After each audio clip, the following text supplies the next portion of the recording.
Hey guys, welcome back to the channel. This is a story about what if Hiruzen makes Naruto Hokage Chunin exams. Before I start, please support for more amazing content, and do consider subscribing to my channel and share this video with your friends. This is written by Kamikaze132 and link in description and support writer. Let's start the video. Naruto Uzumaki was not a normal boy by any means. Naruto Uzumaki wasn't your run-of-the-mill orphan. He was, as every orphan was, without a parent. He was, as every orphan was, lonely. He was, as every orphan was, sad. He wasn't, as almost every orphan was, looked at with pity and kindness, however. No, Naruto Uzumaki was looked at with disdain and hatred. Simply walking down the streets incurred several cruel beatings. He had no idea why, but the entire population of Konohagakure no Sato seemed to hate him. He had very few precious people, in fact the only ones he could name of the top of his head were Hiruzen Sarutobi, or as he had dubbed the Hokage, a girl who helped her father run a nearby ramen shop, and Tuchi, the father of said girl. It was sad actually, a boy his age, 5, being hated by everyone. Naruto had learnt this early on in life. He was hated in the orphanage he lived in as well. Ever since he learned to walk on his own, the matron of the orphanage started treating him like trash. He was not allowed to play with the children of his age, and even when he managed to talk to them, they would sneer at him and told him, in no uncertain words, that a monster like him was not welcome in their group. He would get sad and then leave. Walking the streets of the village was like trial by fire for him. He had to take careful measures to remain as unnoticeable as possible. If he got noticed, a civilian would point at him, shouting to others, "The demon is here. Get him." He would then run for his life, entering lanes and alleys, taking a shortcut through a shop, entering from the front door and exiting from the back. Anything to escape the beatings. But it was suspicious that a 4-year-old boy was able to escape from the mobs. What no one, including Naruto, knew that Naruto had some special quirks. Naruto had an eidetic memory, the ability to remember and recall anything he sees or hears once, in great detail. Naruto loved to read books, but didn't know why he could recall every page of the book, down to the exact words. He found it very useful and abused it shamelessly, reading all the books he was allowed to and then some, without telling anyone of course. He didn't tell this to anybody, not even Gigi, fearing if this got out, he would get beaten for having freakish traits. But he also discovered the downside of having such an ability. One day, when running from a mob, he accidentally entered an alley which had a dead end. There was no escape for him that day. He was punched, kicked on every part of his body, until he fell unconscious. When he woke up, very mysteriously, in his room at the orphanage, healed up, he was very happy he did not die. However, when he tried to sleep that night, the beatings came back in full force in the form of nightmares. Because of his ability, he experienced the beatings down to the last detail. He couldn't sleep peacefully for several nights. Another one of his quirks was a sort of sensory ability. He could sense danger if it was coming to him. However, it was a subconscious ability of sorts, activating only when he was in danger. But it was very useful in avoiding punches and stones that came when his back was turned. The village's behavior in general towards Naruto caused him to develop a need for positive attention, but also a need to avoid people, preferring to keep to himself. He would not actively seek attention, but he would latch on like a leech to anyone who gave some form of caring to him. Sadly, the number of people who did could be counted on one hand. That was the reason he turned to books. At least they didn't attack him outright and allowed him to read them. Almost no one wanted to associate with him, leading him to take refuge in books. They became his best friends, always making him smile when he learned something new. Naruto had to force himself to learn reading and writing as the teachers at the orphanage did as less as they could to help him. They would simply thrust the books in hands, and go away to help other children. He learned early not to ask questions, receiving physical punishment whenever he did. He had read about various topics, but the one thing that stood out to him was the topic of Hokage. How the Hokage was the most powerful shinobi in the village, and was responsible for the village's safety. He read how powerful was the Shodai Hokage, with his unique Kekkai Genkai bloodline limit of Mokutan, the wood release. He was said to be the most powerful shinobi of his time, known as Shinobi no Kami, the god of shinobi. Hashirama Senju, along with Madara Uchiha were the two main founders of Konoha. Ironically, both were also bitter enemies, with Hashirama having to kill Madara to protect the village. The Naidame Hokage, Tobirama Senju, was the younger brother of Hashirama.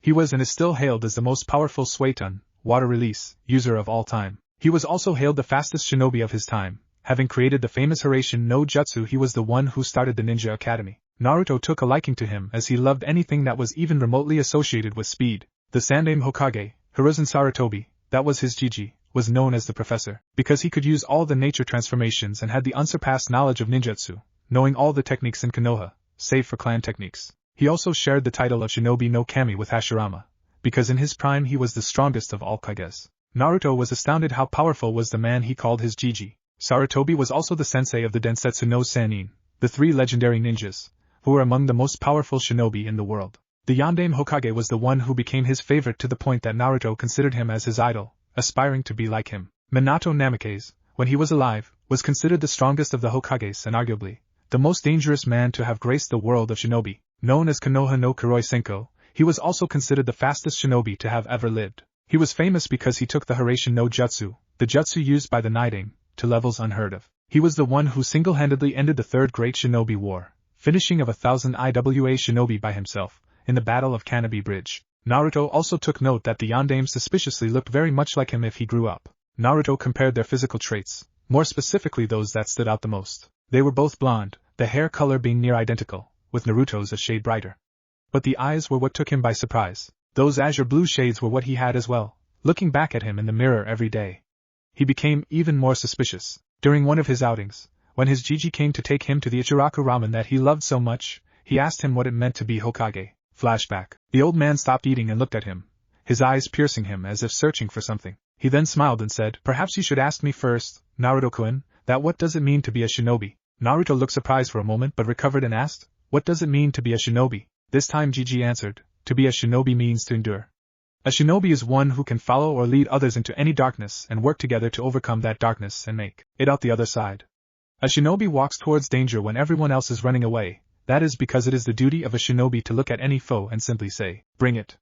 That is because shinobi exist to protect those who can't protect themselves." Naruto had a look of wonder on his face. He had no idea Jiji was that wise. An answer like that changed Naruto's entire view of shinobi. At first he thought that being a shinobi only meant performing cool jutsus and fighting in the name of your village. He had no idea the answer would be this deep in meaning. Sarutobi looked at Naruto and mentally smiled. He knew about Naruto's treatment by the villagers and his drive to be Hokage. He mused, "Perhaps I can give him a little insight on what being a Hokage means." Naruto recovered from his wonder and stared at his empty bowl, deep in thought. If this is what being a shinobi meant, then he had a pretty good idea on what being a Hokage meant. He was snapped out of his thoughts when Jiji said, "Now that answer is out of the way, I can tell you what being a Hokage." "I know, Jiji." Those words stopped Hiruzen in his tracks, his head tilting in curiosity. "You know what, Naruto-kun?" Naruto looked up, understanding and respect in his eyes. Hiruzen was touched at the respect he was receiving from Naruto, but his curiosity was increasing. What being a Hokage means? Hiruzen stared at him, silently asking him to continue. Naruto spoke up, "The Hokage is responsible for everything in this village. It's his responsibility to protect everyone here, and to make sure they are safe and happy with their village. He tends to the finances of this village, the rules, the daily events, everything. He controls every single ninja who bears a leaf headband, and basically directs when they live and die. This job is not for the faint of heart, and only for someone who loves this village deeply." At the end of his answer, he was staring back at his bowl. Hiruzen was shocked at the understanding Naruto showed of the position of Hokage. He had no idea that Naruto was this perceptive and knowledgeable. Tsuchi and Ayame had stopped working as well, staring at the blonde with wide eyes along with the Hokage. It was simply unheard of, a 5-year-old showing such a deep understanding of something most people don't understand until much later in life. Hiruzen was shocked so much that he didn't notice his jaw was hanging a bit. Such a deep perception and insight at such a young age, he thought with wonder. Only one person had showed such understanding like this, and he too was 3 years older. Itachi Uchiha was a prodigy among the likes of Kakashi Hatake and Minato Namikaze. Such a shame he was now a missing nin. Naruto looked up when he felt a hand on his shoulder. Jiji was looking at him with a strange expression. "That is exactly what being Hokage means, Naruto-kun." A challenging smile broke out on Naruto's face and he declared, "Then I will become Hokage someday, Jiji. And not just any Hokage. I will be the strongest there will be." Hiruzen chuckled, which soon turned to laughter. The father and daughter on the other side of the counter were also smiling fondly. Naruto frowned. "What? I am serious." He was a little hurt that Jiji saw his declaration as a joke. Hiruzen soon calmed down, smiling fondly at the boy. He remembered another Uzumaki who used to say the same thing. But he had a strong feeling that Naruto would be right. He ruffled Naruto's head. "I know, Naruto-kun, I have no doubt you will." Flashback end. Ever since that day, Naruto studied even more rigorously and beginning physical training as well. Granted, a 4-year-old such as him could not do much, but he did his best. He ran 4 rounds around the village, did every exercise he could think of and practiced his kunai and shuriken jutsu. He took those weapons by sneaking into the practice grounds and collecting them. To his surprise, the art of throwing shuriken and kunai came very naturally to him. He started throwing after taking a book about weapons left behind on a training ground. He had shaken his head at the disrespect shown to the book, but took it with him anyway. Just 2 weeks of practice, and he was throwing all bullseyes. That was not the only surprising thing. He had found that he could recover very quickly from physical exhaustion and wear and tear on his muscles. He recalled that he recovered surprisingly quickly after the beating from the villagers. A bloodline perhaps? He didn't dwell on it further, but filed it away for later. But today was special. So special that he would have to take extra measures in staying safe. Because today was his birthday, and he was just kicked out of the orphanage. Roaming in the streets, he suspected what would happen in the evening. Today was the day the villagers celebrated as the Kyuubi festival. The day the Yondaime defeated the Kyuubi, and the day he would be beaten within an inch of his life or hunted and possibly killed. An epiphany struck him like lightning, causing him to suddenly stop in middle of the street. Yondaime Kyuubi's defeat treatment of the villagers' demon boy Gigi's avoidance of the topic. No, he wouldn't. Naruto ran from the street, meandering between people with the grace of a seasoned dancer or flowing water. He ran like it was no one's business, reaching his favorite spot, the head of the Yondaime, in record time. Anyone who saw him had flashbacks of another blonde running like a man possessed. I need to confirm whether it's true or not, he thought grimly, afraid of what he would find. He sat down on the head of the famed Hokage in a meditative posture, and reached within, or rather, spoke within. Kyuubi, if you are inside me, I want to meet you, please. For a full 5 minutes there was no reply, and Naruto was beginning to relax when something pulled on his mind. Naruto opened his eyes to find himself in a dark corridor. He narrowed his eyes. Is this my mindscape? He thought in disgust as he walked forward. He kept walking for a few minutes, and stopped seeing some light at the end of the corridor. It seemed to pull him towards it. Time to find out what is at the end. With that thought, he walked again, stopping only until the end. It was a huge room, so large and vast it was that the ceiling was impossible to find. He looked around, his eyes seeing black stone and nothing more. But the elephant in the room was a large iron-barred door, with a paper on it that said seal. He gazed at the piece of paper, resignation written in his eyes. His azure eyes looked past the cage, looking for what he knew was in the cage. He was just waiting for the Kyuubi to open his eyes. Based on what he had read, Kyuubi was a being of pure hatred and evil. A mindless beast capable of destruction on a scale hitherto undreamt of. But Naruto was skeptical when he read that. He might get to see it for himself now. A growl sounded from the cage, sending a breath of hot air in Naruto's face. Naruto steeled himself, in spite of the cage separating him from the beast within. An enormous red eye opened, causing Naruto to tense up. The eye looked at him, as if evaluating him. The eye then started to rise, causing Naruto to look up at the massive form. The Kyuubi had orange, silky-looking fur, with black markings around his eyes connected to his, funnily enough, rabbit-like ears. The upper body was humanoid, including the hands. The lower body was just like a fox, barring the 9 long swaying tails in the back. Fire was the closest thing they looked like. The red, slitted eyes looked him closely with a hint of malice. Naruto spoke first. Thank you for answering my call, Kyuubi, he said with a nod. If Kyuubi was surprised, he didn't show it. Inside, however, he was mighty shocked. This was not the first thing he expected his jailer to say. He expected him to look at him with fear, asking whether he really was the Kyuubi, following with the denial of the possibility. He did expect him to thank him at all, he replied. Think nothing of it. I'm surprised, though, that you were able to figure it out so quickly. Why aren't you surprised? He asked with curiosity. Naruto sat down in front of the cage, which surprised the great Bijou further. Naruto was showing that he was willing to relax in front of him. Well, I was, for a few moments at least. But it wasn't that difficult to figure out. It is easy to create a plausible theory once you have all the relevant facts, he said, never breaking eye contact with the Kyuubi. Kyuubi raised a massive eyebrow, silently impressed with his host. His thought processes were very intelligent for someone who was only 5 years old. He was bold as well, bold enough to maintain eye contact with him. He also could not sense any fear from the boy. Why aren't you afraid of me? He asked him. Without a moment of hesitance, Naruto answered, because you are misunderstood. This time surprise was visible on Kyuubi's face, which was quickly followed by anger. What did you just say? Choose your next words very carefully, he growled out. Naruto wasted no time in answering. In all the books I have read, they described you as a being of pure hatred. But that is only a one-sided understanding, isn't it? He asked with a sad smile. Before Kyuubi could answer, Naruto continued, humans fear what they can't understand. The foremost aspect of your personality that they have seen is hatred, which, while a big part of you, conceals the being underneath that can feel emotions just like us. Isn't that right, Kyuubi? Kyuubi was astounded at the amount of understanding his host showed towards him. Perhaps he could. What do you want? Naruto looked at him with his azure blues, reminding Kyuubi of another set of blues that looked at him fearlessly before sealing him. If you wouldn't mind, a hesitant smile appeared on Naruto's face. Would you be my friend? Kyuubi was truly stupefied at the request. For the first time, in centuries of his existence, someone had asked if they could be his friend. Naruto saw that the Kyuubi was surprised, and for the Kyuubi, if Naruto's request was not surprising enough, he was totally blown away by what Naruto did next. Naruto got up from his spot and walked into the cage. He walked up close and offered a hand for him to take. My name is Naruto Uzumaki, and it is nice to meet you. Kyuubi had abandoned all signs of remaining composed and was openly gaping at Naruto. But he composed himself quickly and gave a sincere smile to Naruto. Seeing Naruto was too small to even shake his finger, he extended his index nail to him. My name is Kurama. Nice to meet you too, Naruto. Naruto smiled. You have a very nice name, Kurama. The newly dubbed Kurama smiled. Thank you. It means a lot coming from someone whose name means fish cake. Kurama smirked at the end, intentionally making the jab at Naruto's name to see if he could rile the boy up. His success was only minuscule though. Naruto only had a tiny frown on his face, instead of the full-blown childish rage Kurama was expecting. Actually, I prefer the other meaning of my name. Maelstrom is much better than being compared to a fish cake, Kurama. Kurama chuckled, a smooth, deep baritone that lit up a warm feeling inside Naruto. Naruto decided he liked Kurama's voice. No one would think of a maelstrom when they look at you, Naruto. Perhaps when you are older, but certainly not now, Kurama teased him. Naruto shrugged, and then his eyes turned serious, making Kurama do the same. Naruto asked the bijou, Kurama, you know I have questions, right? Kurama nodded, I assumed as such. However, I had expected us to meet when you were significantly older.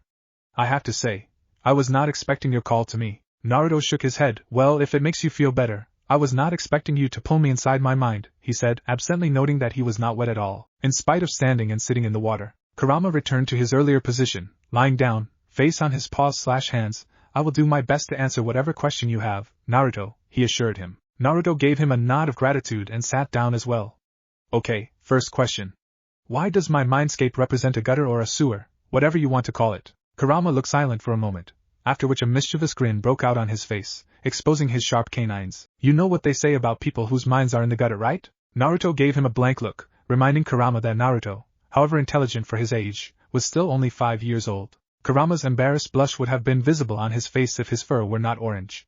He cleared his throat loudly to avoid embarrassment. Sorry, Naruto, but I have no idea why your mindscape is a sewer.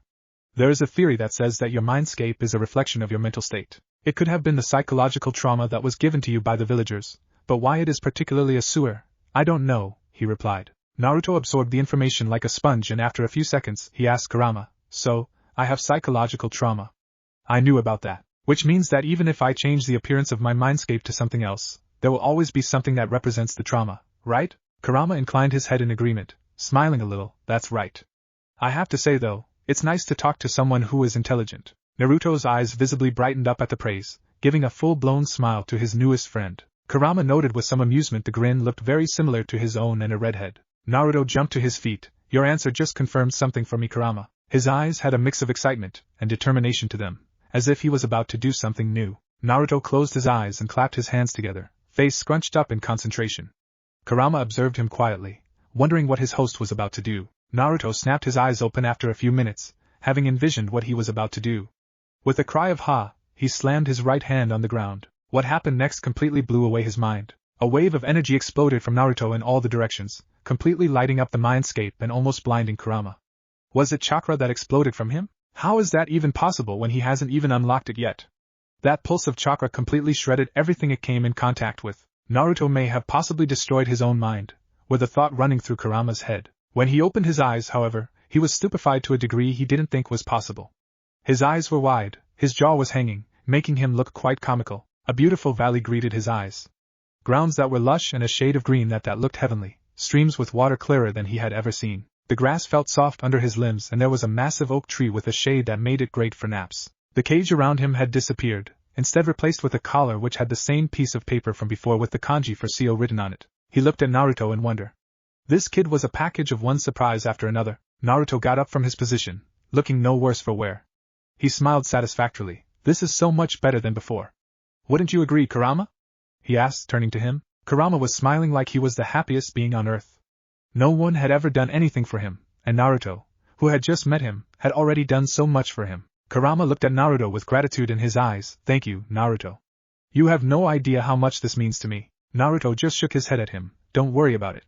We are friends, right? Kurama nodded, feeling excitement in a long time, wanting to explore what Naruto had created for him.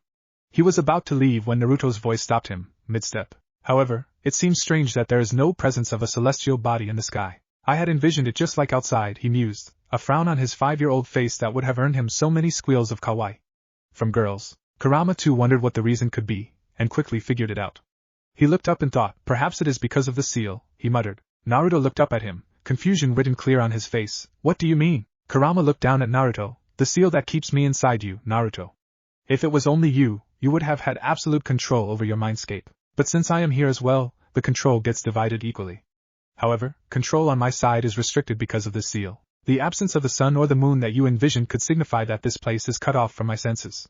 In easier terms, the outside world, he explained. Naruto processed Kurama's answer. If the seal was restricting Kurama's activity, what do you propose I should do, Kurama? Kurama put his hand under his chin. He could see only one way around this, and if Naruto messed up, it could spell trouble for both of them. But he would try his best to not let that happen. You would have to tear off a very small piece of paper on my collar.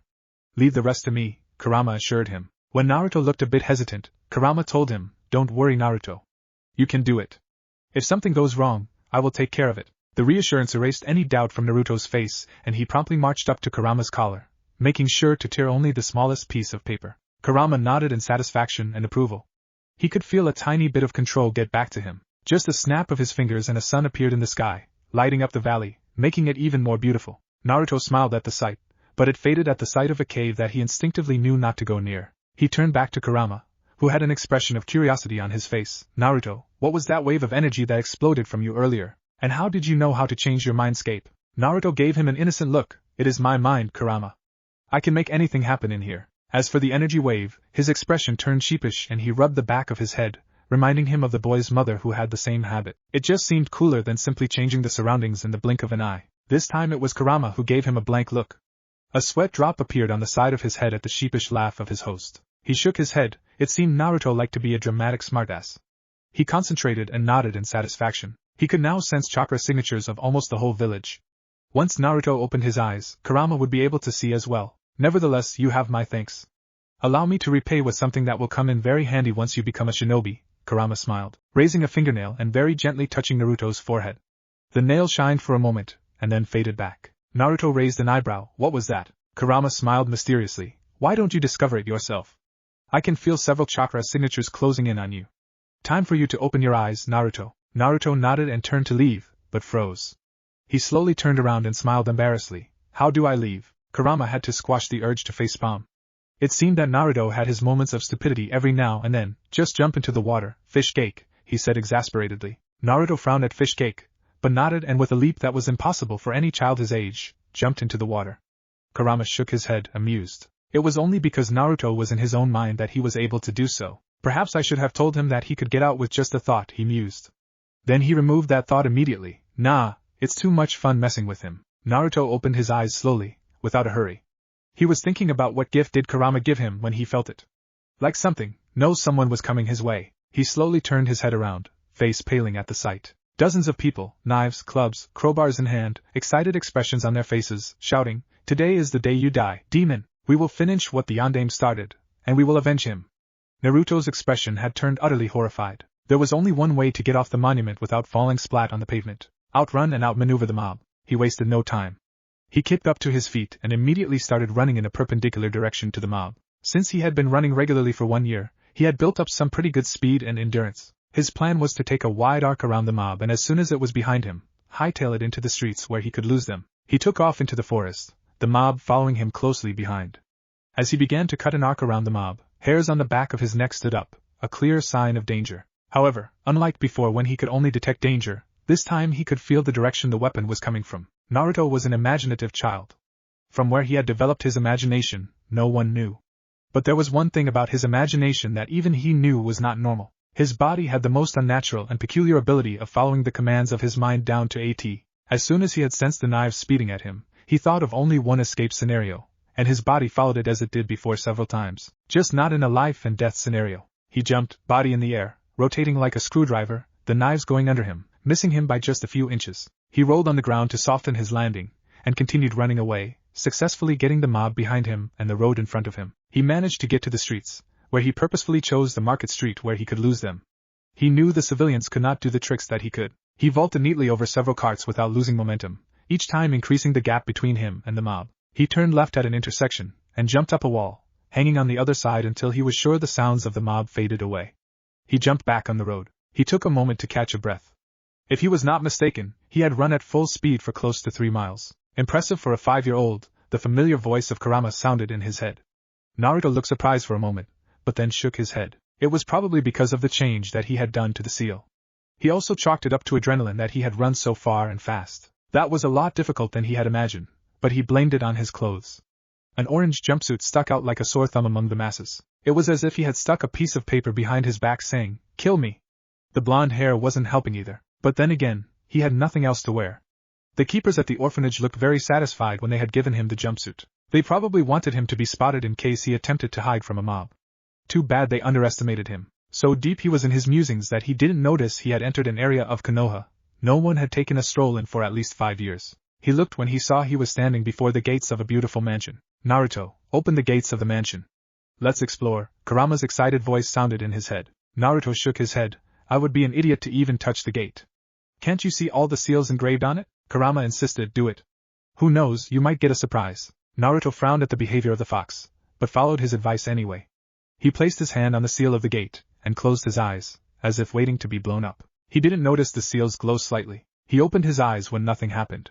Tentatively, he pushed the gate, and to his surprise, it opened easily. The seals must be malfunctioning if a strange like me could enter in here, he thought. The mansion was beautiful. It was a traditional 2-story mansion, surrounded by lush, green grounds. There was even a small pond with clear water in front of the house. Whoever this house belongs to must be insanely wealthy, he thought with wonder. Money was something that was rarely available to him. He decided not to dwell on it further. As he approached the front door, he began to think it was a bad idea coming here. What if someone spotted him? What if he accidentally activated a trap? He cautiously turned the doorknob, hearing it click open. He opened the door fully, seeing the dark living room with a sofa and comfortable chairs. He turned on the light, surprised that electricity still flowed in the circuits of the house. But it was all covered in a thick layer of dust. The owner has been gone for a long time, but why, he wondered.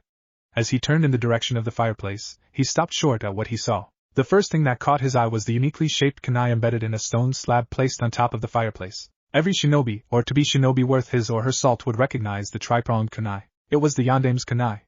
He now knew that this house belonged to the deceased Hokage. Crap. He had just broken into the Yandame's house. Double crap. He was just about to turn tail when Kurama's voice sounded in his head. "What's that?" He turned around again, seeing the portrait above the fireplace for the first time. It was Minato Namikaze, decked out in full Hokage uniform, along with a beautiful redhead wearing a high-collared, sleeveless blouse under a long, loose-fitting dress with a wristband on her left wrist and standard shinobi sandals.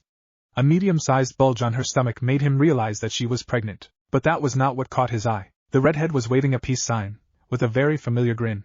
The same one he wore whenever his mischievous tendencies surfaced, or when he was really happy. Her face was also very similar looking to his own.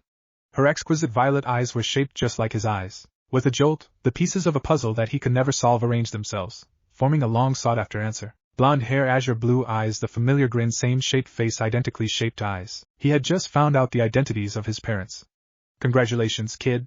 You finally found them." Kurama's smooth voice was softer this time. Kurama speaking inside head. Naruto stood in front of the fireplace, eyes glued to the portrait, a storm of emotions raging inside of him. He didn't know what to feel, whether to be happy that he finally has found out who his parents are, or were, he thought bitterly, or whether to feel hurt that his Gigi hid his parents' identity from him, or whether to feel furious at the treatment from the village. His hands were clenched so tightly that his knuckles turned white.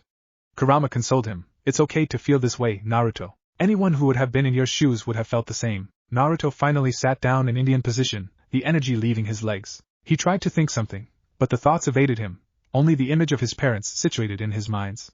He was finally with his parents, yet at the same time, he was not. Tears finally fell from his eyes from holding them back for so long.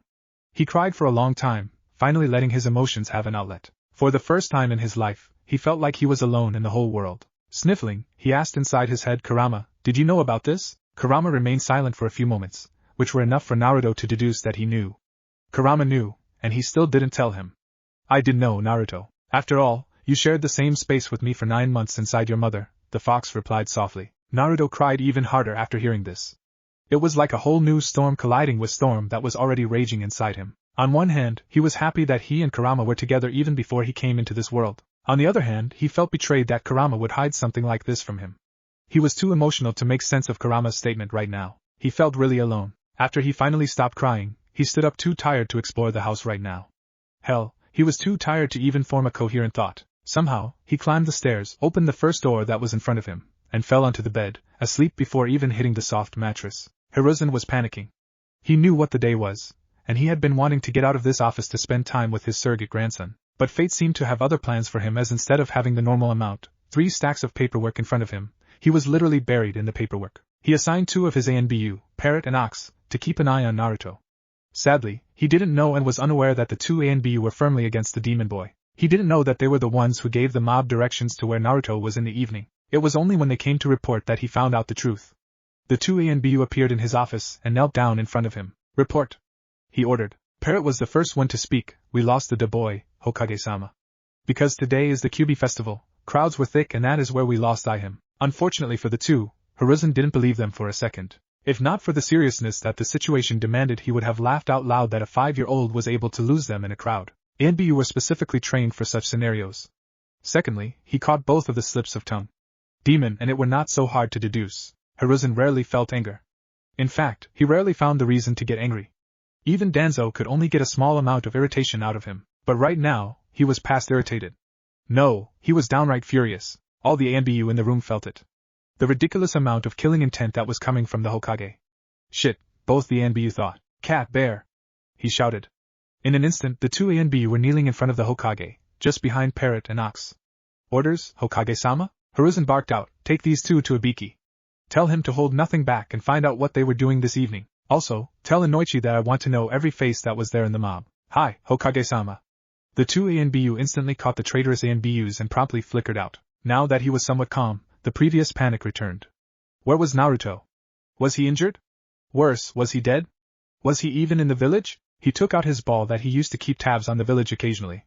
Mostly, he used it to ensure whether Naruto was alright or not. He channeled his chakra through the ball, searching for Naruto. However, he was floored when nothing came up. He repeated his search 2 more times, just to be sure. The result remained the same. He did not like where this was going. It was a strong possibility that Naruto was outside village walls. Dog, tiger! He called out. In an instant, the mentioned two were before him. Track him down, no matter what. Even search outside the village if you have to. Hi, Hokage-sama. They flickered out. Hiruzen sat down with a heavy sigh. He was mentally exhausted from the paperwork he had been doing all damn day, and then this. Where are you, Naruto-kun? He decided to sleep in his office and wait for them to come back and report, trusting his ANBU. The sun's rays peeked from in between the curtains, falling straight onto Naruto's face. Blearily, he opened his eyes. Although he slept peacefully last night, he was mentally and emotionally exhausted. This type of exhaustion was new to him, having never experienced it before. At first, he had no idea where he was, but then last night's memories came back to him. He viciously fought back the tears that threatened to fall out again. No! I will not cry again. I did enough of that last night. He reminded himself. It was time, he decided, to think through this logically. First things first, morning rituals. He got up from the bed and headed to the bathroom. Surprisingly, it was very clean and dust-free, compared to the rest of the house. Weird, he thought before closing the door. Second, he needed to get out of here and meet his Gigi. He had no desire to meet that man now, but the man had looked after him like his own. He was there for him when no one was. He was probably worried sick. Although, he was dying to explore the house, it was best not to worry the old man even more. Besides, the faster he could get this over with, the quicker he could return here to explore. Besides, who knows, maybe his parents left something for him. As soon as he closed the gate behind him, he was surprised to see the seals on the gate glow a bit before the gate locked itself. They were not malfunctioning. The seals recognized my chakra, which is why I was able to get in, he thought in awe. He had read that the Yondaime was regarded as a seal master of the highest caliber, but seeing it with his own eyes was entirely different. Sensing his chakra signature when he hadn't even unlocked his chakra? His father was awesome, that decided for him. If his father could do Fuinjutsu like this, he will too. And he would be better than him. He then turned to leave, when a thought struck him. He was about to dwell on it, but he roughly shook himself out of it. I don't have time. I have to meet Gigi. With that, he ran out of the area, picking up speed when he realized he was quite far from the Hokage Tower. En route, he mentally nudged his friend. Hey, Kurama! You awake right now?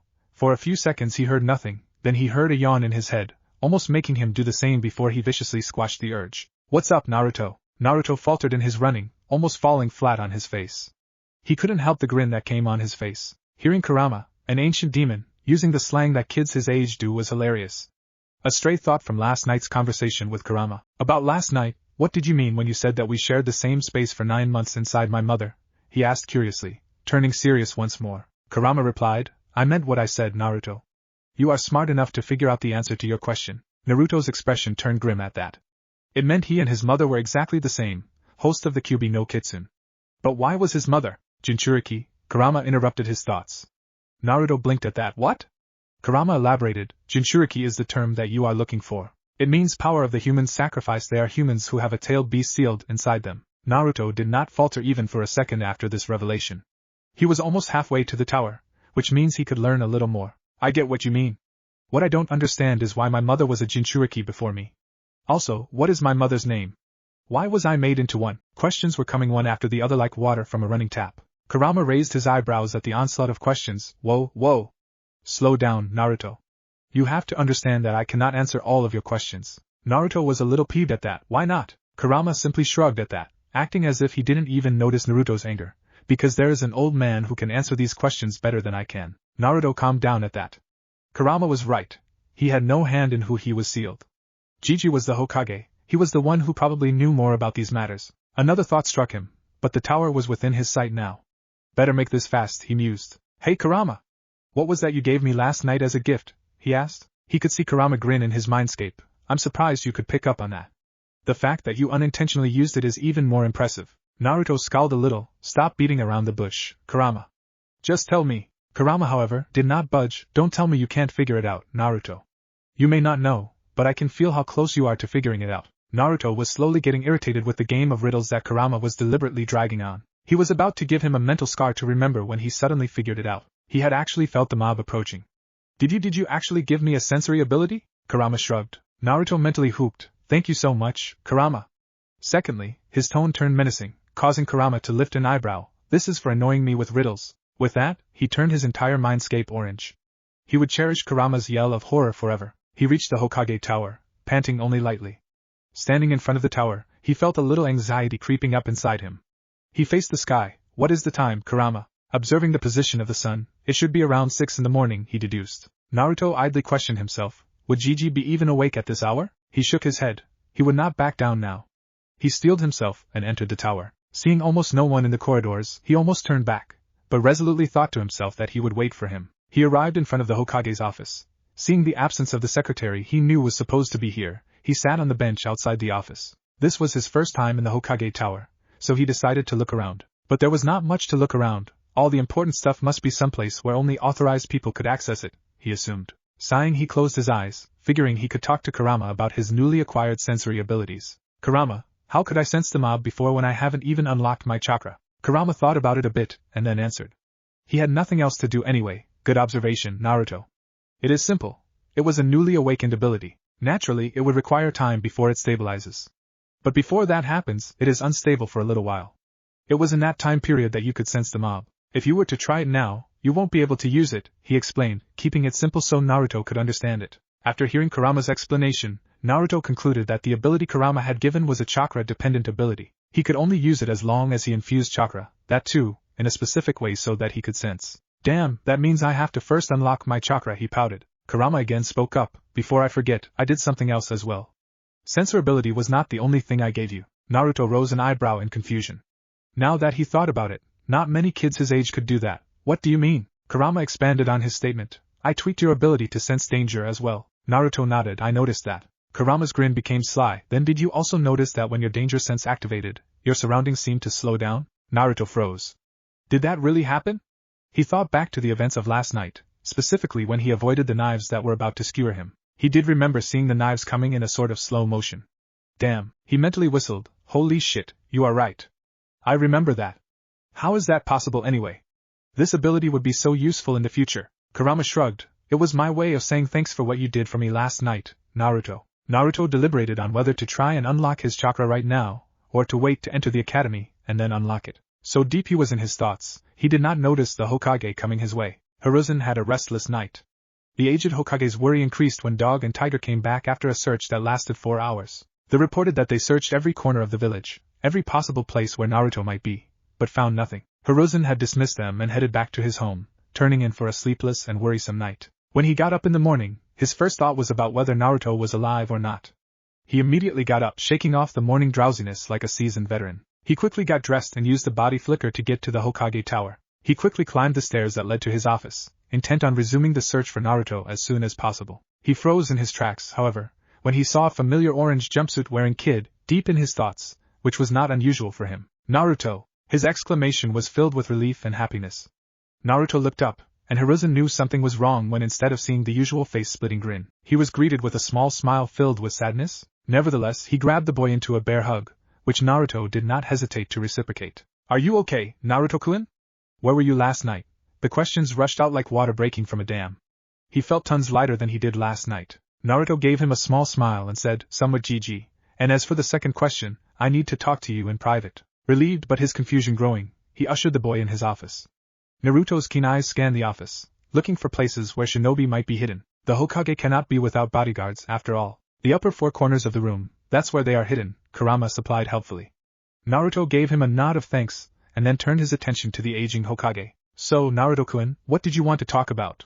Naruto debated whether to tell the old man to make his ANBU leave, but decided to kill two birds with one stone. I know who my parents are. That simple statement changed the entire atmosphere of the office. Hiruzen tensed up, and so did the ANBU in the office. To those who were intelligent, it was quite easy to deduce just whose son Naruto Uzumaki was. Fortunately or unfortunately, those were very few. However, Naruto's file itself was classified, with no one but only the Hokage had access to. To find out that Naruto knew about something that only the Hokage had the right to know was very unexpected. Hiruzen wasted no time, waving hand seals. The ANBU recognized the order to leave them alone. They vanished and Hiruzen activated the privacy seals in the office. He gave his complete attention to Naruto. And who were they? Naruto was unnerved by the caution in the old man's eyes, but steeled himself and answered, the Yondaime Hokage and his wife. Hiruzen closed his eyes in acceptance and resignation. He always knew Naruto would find out, he just never expected it would be so soon. He opened them to find himself on the receiving end of Naruto's accusing stare. Why did you pretend you didn't know, GG? Hiruzen barely caught himself from flinching. He gave a sigh. Who told you? Naruto promptly answered back, I figured it out myself. How? The curiosity was killing him. He had to know if someone was out there wielding such dangerous information. Naruto recounted the events of last night, and at the end of his explanation, Hiruzen was both relieved and curious. Relieved because he was glad that no one besides Naruto and him knew his parents' identity. Curious because he never knew that Minato had found a way to hide from his peeping ball. Both him and Naruto sat in silence for a while. Naruto was the one to break it first, heard in his voice, Gigi, why did you not tell me? Hiruzen responded, weariness coloring his tone, Naruto, you have to understand that your father had many enemies. I could not afford to take the chance that you wouldn't blurt it out accidentally. Anger finally filled Naruto. Do you have any idea how desperate I was for answers? He whispered, but the anger in his voice was as clear as the sky. Guilt hit the Hokage with the force of Gai's fist. He could honestly not relate to Naruto's situation. Do you know, Naruto's voice was a bit louder this time, how it broke me to not know the identity of my own parents? He was shouting at the end. I have the right to that information more than any other person in the world. Tears were freely flowing down Naruto's face by now. Hiruzen himself was shedding tears of his own. Naruto was right in that account. He had a right to know who the people were who brought him into this world. More so than anyone. But as the Hokage, his decision had to be logical. Sentiment could not be afforded by someone of his position. Naruto had calmed down after a few minutes. I have a question, Gigi. And I want an honest answer. He was glaring at the Hokage by now. Hiruzen wiped his own tears and answered, I will do my best. Naruto was looking at his feet. Did they love me? Hiruzen smiled this time, nostalgically. Naruto, you were their world even before you were born. Naruto felt as if a weight had been taken off his shoulders. He had always wanted to know if his parents loved him. What child didn't? Did they leave something for me? That question caught Hiruzen off guard. However, he was able to recover quickly. Yes, they did, but I don't know where. Naruto leant back in his seat, eyes on the ceiling, thinking. If it was in this office, Gigi would know, which means it is probably in his house. Kurama, would you know by any chance? He decided to ask the fox. Damn, I was hoping to watch you scuttle around for answers. It is always entertaining, Kurama grumbled. Naruto mentally raised an eyebrow. So you do know? Yes, in fact, it is the place where everyone would least suspect, answered the demon. Naruto waited for more but it never came. He mentally huffed, fine, I'll do it myself. And just for leaving me in the suspense, he changed his mindscape to orange, again. Kurama's howls were somehow louder than before. In a place where everyone would least suspect. Where could that be? From what is written in the books, Dad was a very humble man, but the size of the house implies he liked to live in comfort. Since he was a seal master, a study where he did his work would also be there. But he would place seals all over it to be safe. Everyone would expect him to keep the important stuff in his study, locked tight, he thought. Like lightning, the answer came to him, causing his eyes to widen slightly. Seals can be broken if someone is skilled enough, but no one expects to find treasure buried right under their noses. Which means what isn't in the study is right in front of me. The image of his parents' portrait came into his mind. He stood up from the chair with such force that it was knocked backwards. I know where it is. Hiruzen jumped up at the shout, eyes wide. Kano what, Naruto-kun? But Naruto was already running towards the window. Hiruzen hurriedly deactivated the privacy seals, just in time. Naruto opened the window, and jumped onto the slope of the Hokage Tower. His speed easily carried him towards the edge of the slope. He executed a perfect cartwheel on the edge, his hands holding on and legs going over in an arc onto the wall. He then released his hold, falling towards the ground. He rolled perfectly to soften his landing and then ran full throttle, back to the house of his parents. Hiruzen had gone pale as soon as he saw Naruto cartwheeling over the edge and letting go. However, panic gave way to relief when he saw Naruto had landed perfectly and was running away. That boy will send me to an early grave, he thought as he prepared to follow. He gave the order to stand by to his ANBU as he darted after Naruto. He had to admit, for his age Naruto was unusually fast. He easily caught up to Naruto, who was easily ignoring the stares around him. Hiruzen asked the excited boy, Naruto-kun, do you mind if I take us there quicker? I know where you are going. Naruto glanced at him and said, then pick me up and do it. Hiruzen nodded as he did just that and vanished in a body flicker. The villagers thought the Hokage was chasing the demon boy to kill him, and when they saw him pick it up and vanish, they smiled. Everyone continued about their business, not suspecting a thing. Villagers of Konoha are idiots, anyway. Both the Hokage and Naruto stood in front of his parents' portrait. Naruto spoke, without removing his eyes. I forgot to ask in the excitement, Gigi. What was my mother's name? Though he asked just that, Hiruzen thought it was better to tell him her story now rather than later. Her name was Kushina Uzumaki. She was a woman who was fearless, blunt, brash, and one of the most amazing people I've ever met. She was a deadly kunoichi as well. It is her name that you carry, Naruto, his nostalgic. Naruto was amazed that his mother was so lovely. Beautiful, as well as deadly. Naruto mentally applauded his father for landing such a catch and promised to do the same. She was from Uzushio-Bikure, the land hidden in whirlpools. The Uzumakis were distant relatives of the Senju clan, the clan of the Shodai and Nidaime Hokage. They were feared for their Fuinjutsu skills. They were the undisputed masters of the art. It was your mother who taught your father Fuinjutsu. They had immensely dense and large chakra reserves, which gave them a longer life than any other ninja. Some of them had special chakra, which they could physically manifest in the form of chains. Your mother was one of them, he recalled, with Naruto soaking it all up like a little child hearing stories from his parents. Hearing how powerful his mother's clan and by extension, his mother was in Fuinjutsu, his resolve to master it only strengthened. He wanted to ask him why she was made the Jinchuriki of Kurama, but let it go. He could always ask another day. He turned his attention back to the portrait. He could not find any seals, but given his parents' skills in Fuinjutsu, they could have made a seal that hid all other seals. How do we go about this, Gigi? Hiruzen pinched his chin in thought. There was a high possibility that the portrait only required Naruto's blood to open. Letters from parents were only meant to be read by family, after all. You have to apply a bit of blood on the portrait, Naruto-kun.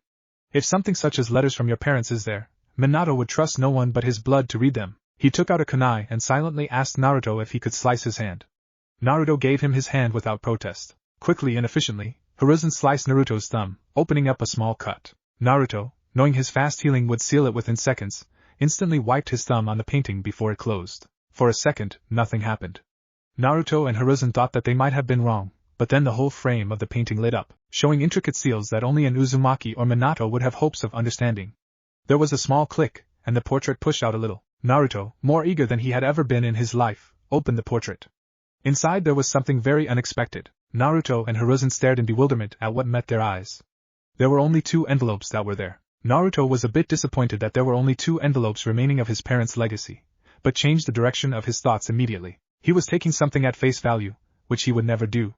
Perhaps it's the feelings I experienced last night. Emotions are clouding my judgment, he thought. Don't worry about it, Naruto.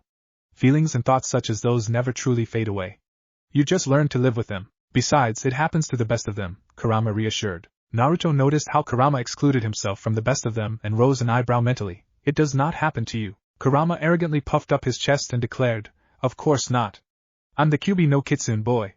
A being such as I am above such petty things. Naruto ignored the pompous rambling of the fox, and turned his attention back to the envelopes. He quickly took them from their place and checked carefully if there was anything left. Seeing he had taken all there was, he closed the portrait. The seals glowed again, signifying the portrait had been locked back. A sudden thought struck Hiruzen and he had to resist the urge to smack his forehead for what he was about to do. Why didn't I ask this earlier? Damn the forgetfulness that comes with this age. Hiruzen felt really bad, but he had to do this right now. Tentatively, he placed his hand on Naruto's shoulder, knocking the boy out of his trance. He was gazing at the envelopes as if they were the most precious things in the world to him, which they were. Naruto-kun, why weren't you at your room in the orphanage yesterday in the evening?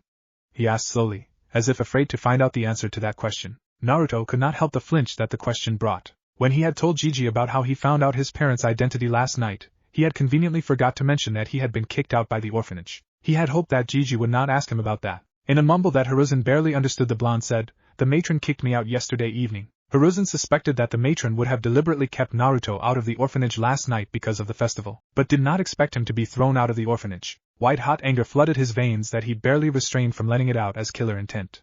How dare they? How dare that woman do such a vile thing, throwing a 5-year-old out, knowing he would be killed?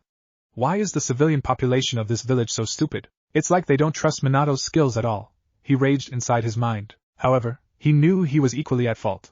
He should have never announced Naruto's status as the Jinchuriki of the Kyuubi at all. Naruto would have lived comfortably, without experiencing the hatred of the villagers. Naruto watched his Jiji's face carefully, for any signs of anger. Fortunately, years of being a shinobi and Hokage allowed Hiruzen to keep a neutral face, but Naruto could tell from the subconscious tightening of Jiji's hand on his shoulder that he was angry. "I see," was all he said before visibly collecting himself. Now to address the main issue. He looked at Naruto with a grave look on his face. "Naruto-kun, now that is out of the way, we have to find a new place for you to live." The words were out of his mouth before he could stop them. "Not another orphanage, Jiji." Hiruzen stared at the desperate look Naruto was giving him. To be honest, he was scared that one day it would come to this. And surprisingly, he agreed with Naruto. He did not want Naruto to live anywhere he would be hated. Unfortunately, that left only one option. "Naruto-kun, that means you have to live alone," he said, silently wishing he could take the boy in himself. Unfortunately, he could not. The Drat Civilian Council was in his way. Naruto crossed his hands over his chest defensively, not hesitating for a moment to answer. "Better than living in some place where I am treated with bias." He was looking at Hiruzen, chin tilted upwards in a way only children could to show their stubbornness. "Oh Kushina, his stubbornness reminds me so much of you," he recalled with a sad smile. He knew Naruto would not budge from his point. Sighing, he said, "But are you sure you will be able to take care of yourself? You will have to cook for yourself, bring food for yourself, clean your clothes, keep your home clean. Which is very hard considering the size of this house," he explained wisely. However, all that wisdom was thrown out of the window when he noticed the look Naruto was giving him.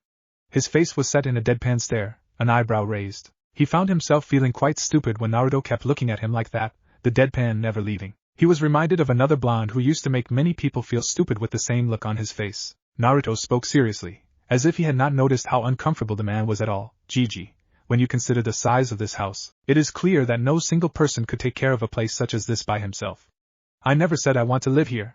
A small apartment would do. Besides," his expression turned a bit sad, "this house is so big that the loneliness will start to bother me, considering whose house was this in the first place." Hiruzen was surprised at the maturity that Naruto was showing. People thrice his age aren't this mature, he thought with amazement. No matter how many times he saw Naruto, he was always stunned at how mature Naruto was for his age. Considering his options, he said, "Give me 1 hour, Naruto-kun. I'm positive I can find an apartment big enough just for you. Until then, I assume you would want to read the contents of those letters?" he said, giving him a significant glance, complete with chin down and eyebrow raised. Naruto suddenly seemed to remember about the envelopes. His hands shot to his lower's pocket where he had put them somewhere between his talk with Jiji. He looked up and replied, "Yes, that will do, Jiji." He left after that, muttering things about a matron and execution. After Jiji left, Naruto reached for the first letter that came into his hand. He read the kanji on the envelope with wide eyes. "Mother," it said. Hands shaking because of nerves, he opened the letter. Naruto was a pretty fast reader. Not because he was eager to finish the books early, more like he was forced to become a fast reader. The matron at the orphanage would give him books, but would take them away very quickly. Which is why he forced himself to become a fast reader. But this letter was read very slowly, wanting to taste each word of his mother. "Dear Naruto, oh my sweet little child, how I wish that I were alive to see you grow into a fine young man like your father. I'm writing this letter in case something happens to us, and you are left alone. If you are reading this, it means that we are dead. We are so sorry for leaving you, baby. First things first, I love you with all my heart, Naruto. A mother never stops loving her child, even in death. Know that I am still watching over you, and another thing, don't you dare visit me unless you are 110 years old. I want you to live a full and happy life and only die of old age. Second, if you decide to become a shinobi, remember the 3 vices of shinobi life. First is alcohol, be responsible about it, and don't become a drunk. Second is money, use it responsibly and try not to waste it. If you want to waste it, better do it on your wife. The third is women, and as your mother, I absolutely forbid you to become a pervert and a womanizer. Respect women and also, find a woman you love and want to spend your life with. Don't settle for anything less. At the bottom of this letter, you will see 2 kanji. The first one contains my sword, if you ever decide to take up kenjutsu. The second contains the ring with which your father proposed me with. Give it to the girl you believe will love you for the rest of your life. Once again, your father and I love you, no matter what. Remember that, Naruto. With love, Kushina Uzumaki. P.S. Learn Fuinjutsu. The Uzumakis were known for it, and your father mastered it as well. I have left 10 volumes of Fuinjutsu that I got from the Uzumaki archives, everything you need to become a master. Best of luck, baby. Naruto was numb after reading the letter from his mother. He could not find the words to express how fulfilling and satisfying and amazing it was to hear words from his mother, even if it was on a letter. He saw the kanji that his mother mentioned and smiled his face-splitting grin at that. His mother was awesome. He was so hyped up from reading his mother's letter that he almost forgot about his father's. He put the letter down gently as if it were made of glass and picked his father's letter up. Dear Naruto, if you are reading this letter, then it means that I'm no longer among the living. I desperately hope that your mother is with you, but if that is not the case, allow me to explain a few things to you. My name is Minato Namikaze, and as you probably have guessed, the Yondaime Hokage. If you already know this, then you are probably in the academy. If not, it is good to read. Keep it up. If you did not know about my identity as your father before this letter, please don't be upset at Sandaime-sama. I left him specific instructions that you were to be told about my identity only if you were a Chunin, or married. I made many enemies during the Third Great Shinobi War, especially from IWA. If people were to know about it, you would be a prime target for all my enemies. I just want you to know that even if you are yet to be born, I love you with all my heart. It was the happiest day of my life when your mother announced that she was pregnant with you. Since I was an orphan, I really don't have any special jutsu to give you. But what I have left, I hope you master them. The improved notes I made from scratch in my quest to learn and master Naruto-sama's Hiraishin no Jutsu are in the first kanji at the bottom of this letter. Also, I leave the Rasengan to you, in hopes that you can complete it, something that I never could. It is in the second kanji. Your mother was Kushina Uzumaki and she was the loveliest and one of the most compassionate women I've ever met in my life. She is perhaps the only one who loves you more than I do. I have left you another surprise in the basement of this house. Something of my own design and perhaps my greatest Fuinjutsu achievement yet, other than mastering the 8 trigrams ceiling style. Details are in the basement. Enjoy. With all the love in the world, Dad. Naruto did not know when he had started crying, but he did not care. He could feel his parents' love from the letter. He could almost see them smiling down on him from above. He wiped his tears off, a determined glint in his eyes. He would do his parents proud. He looked up and noticed that only a little over 5 minutes had passed. Good, a lot of time to explore. He nudged his partner mentally. Hey Kurama, you awake? We can finally explore the house. All he heard was a deep snore reverberating in his mindscape that caused Naruto to sweat drop. How the hell was Kurama asleep? He was awake just 10 minutes ago. It's impossible to fall asleep that quickly when all you do is laze around and not even get tired. He decided to leave the snoring fox alone and explore by himself. He found out that the room he slept the previous night in was his parents' room. Surprisingly, he found out that it was a little easier to not cry now. He found out that there were 4 bedrooms in total, his parents' and his on the first floor, the guest bedrooms on second floor. One good thing about his and his parents' bedrooms was that they had balconies attached to them. He got out of the house and was stupefied at the space at the back of the house. It was almost 1/4 the size of a training ground, and Konoha's training grounds are very large. He then finally decided to explore the basement, curious about the gift his father had left for him. Climbing down the stairs, he saw the basement and whistled lowly, impressed with his father even more. He connected the dots and had to chuckle at how clever his father was. The basement was almost the size of their backyard, if only a bit smaller. But what was interesting that there was a glass screen separating a large part of the basement from him. Just below the screen, there was a panel with 7 kanjis, each representing the number 1 to 7. He was a bit confused at that, and further when he saw a large seal array on the ceiling of the basement, on the other side of the glass. He turned around, hoping to find something that would explain what the hell he was looking at. He spotted a notebook labeled Training Manual and picked it up. He opened it and found another note from his father. Dear Naruto, this is a training manual for what you are currently looking at. My greatest achievement till date. This is a training room I have designed to improve my taijutsu. While not weak at it, I was not exactly strong either. I designed it and incorporated several taijutsu styles into this room, courtesy of Guy and Kakashi. If you ever meet Guy, just be a little cautious. He's always a bit too much. You must have noticed the 7 kanjis on the panel. They are the 7 levels of training, each more difficult than the rest. I must advise you not to immediately go in there, even if you have learnt a taijutsu style already. I have designed this training room in synchronization to resistance seals. You must only start if you have mastered the 6th level of resistance seals. If you are able to move comfortably at that level, you may begin from the 1st level. As you move on to a higher resistance, you can move on to the next level. For example, if you have mastered the 7th level of resistance, you can safely try the 2nd level of the training room. I have left a scroll of the taijutsu style I created for myself. If you want, you can learn it. It's up to you. Or you can create a style for yourself. Remember, whatever fighting style you learn, it should have the symbolization of the 5 main elements of nature. It should be as aggressive as fire, as sharp as the wind, as fast as lightning, as strong as the earth and as fluid as water. Good luck, Dad. Naruto was amazed at the end of the letter. His dad created a whole training room with simulations with Fuinjutsu. From what he read until now, Fuinjutsu was perhaps the most versatile art among all ninja arts. Anything is possible with Fuinjutsu. He started making plans on how he was going to proceed when his keen ears picked up a voice calling his name. Gigi must be back, he thought as he raced back upwards, closing the door of the basement behind him. He took the letters with him, stuffing them in his pocket, and walked to the gate, opening it to talk to Gigi. Naruto-kun, he greeted, I trust that you have explored the house? Naruto nodded, smiling, it is great. Hiruzen chuckled, good. Now, as you said, I have found an apartment for you. Naruto gave the smallest of nods, so, can I go there and see it? Hiruzen nodded, I'll take you there myself.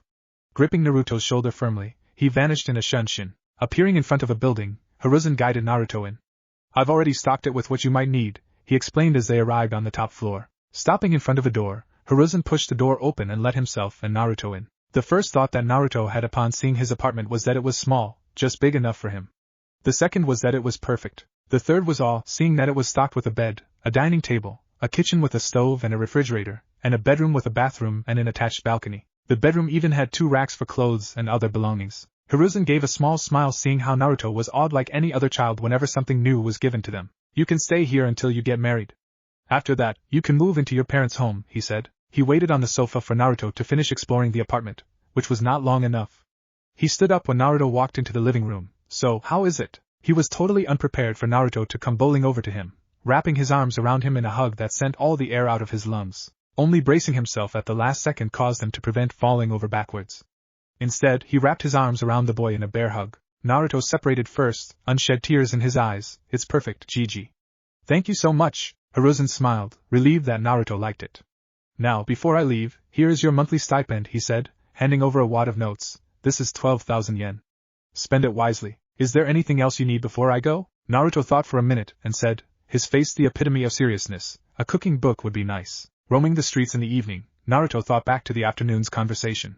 The old man had almost face-faulted at Naruto's request. When asked why he would want a cooking book, Naruto responded with his signature making you feel stupid with just a look. He made the Hokage sweat for a minute before answering that he wanted to learn cooking because he did not want to waste his money eating outside, where he would be outrageously overpriced. That brought him to his main problem.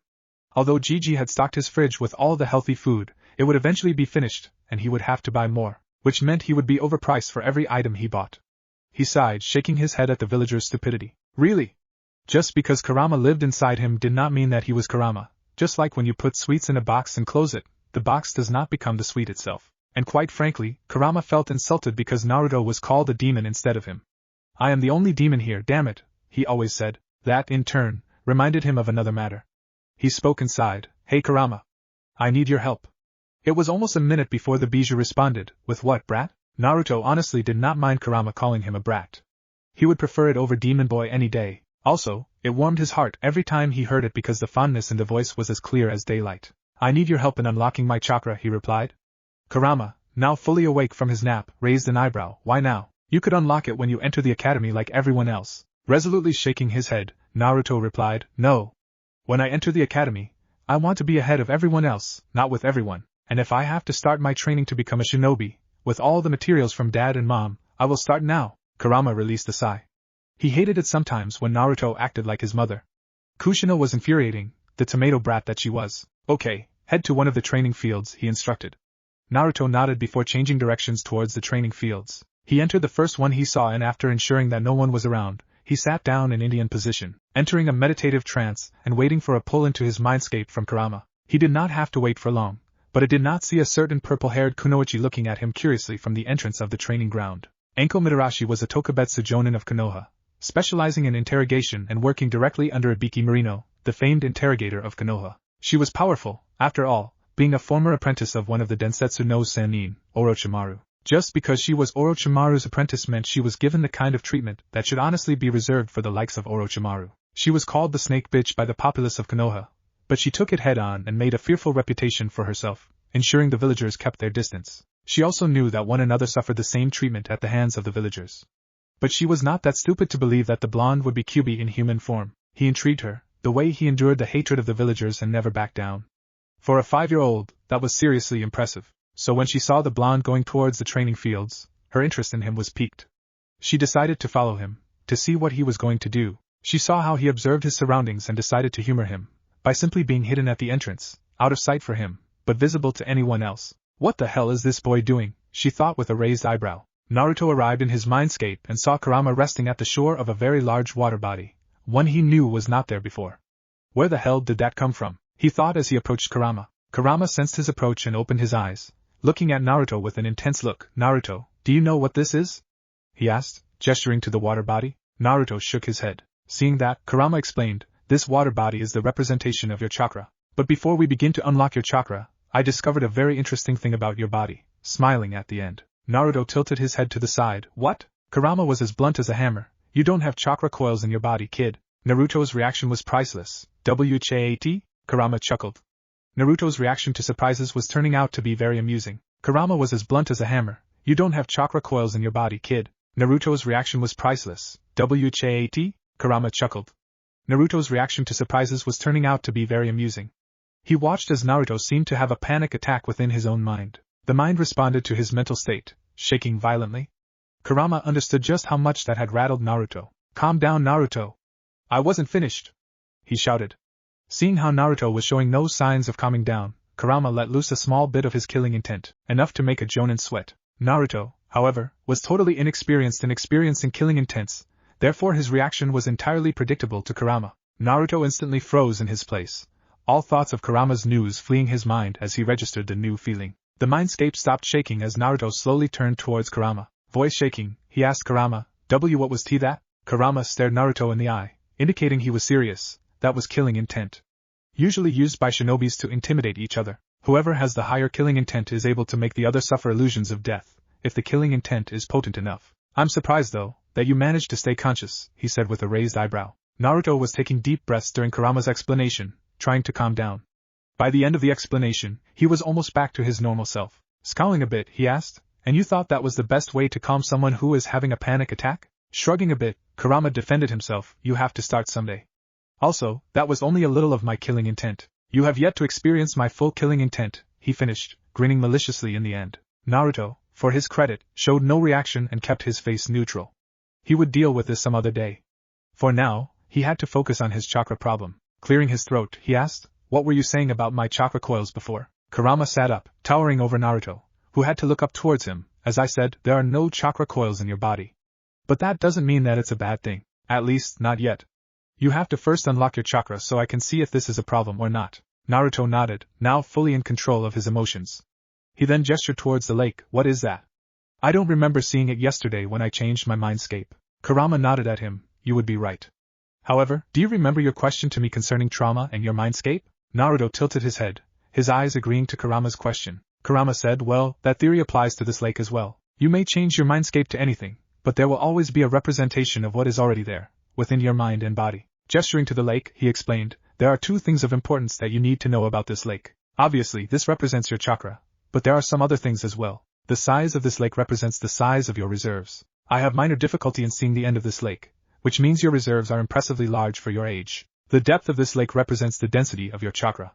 The deeper it is, the denser and more powerful your chakra is. Naruto was listening intently to Kurama.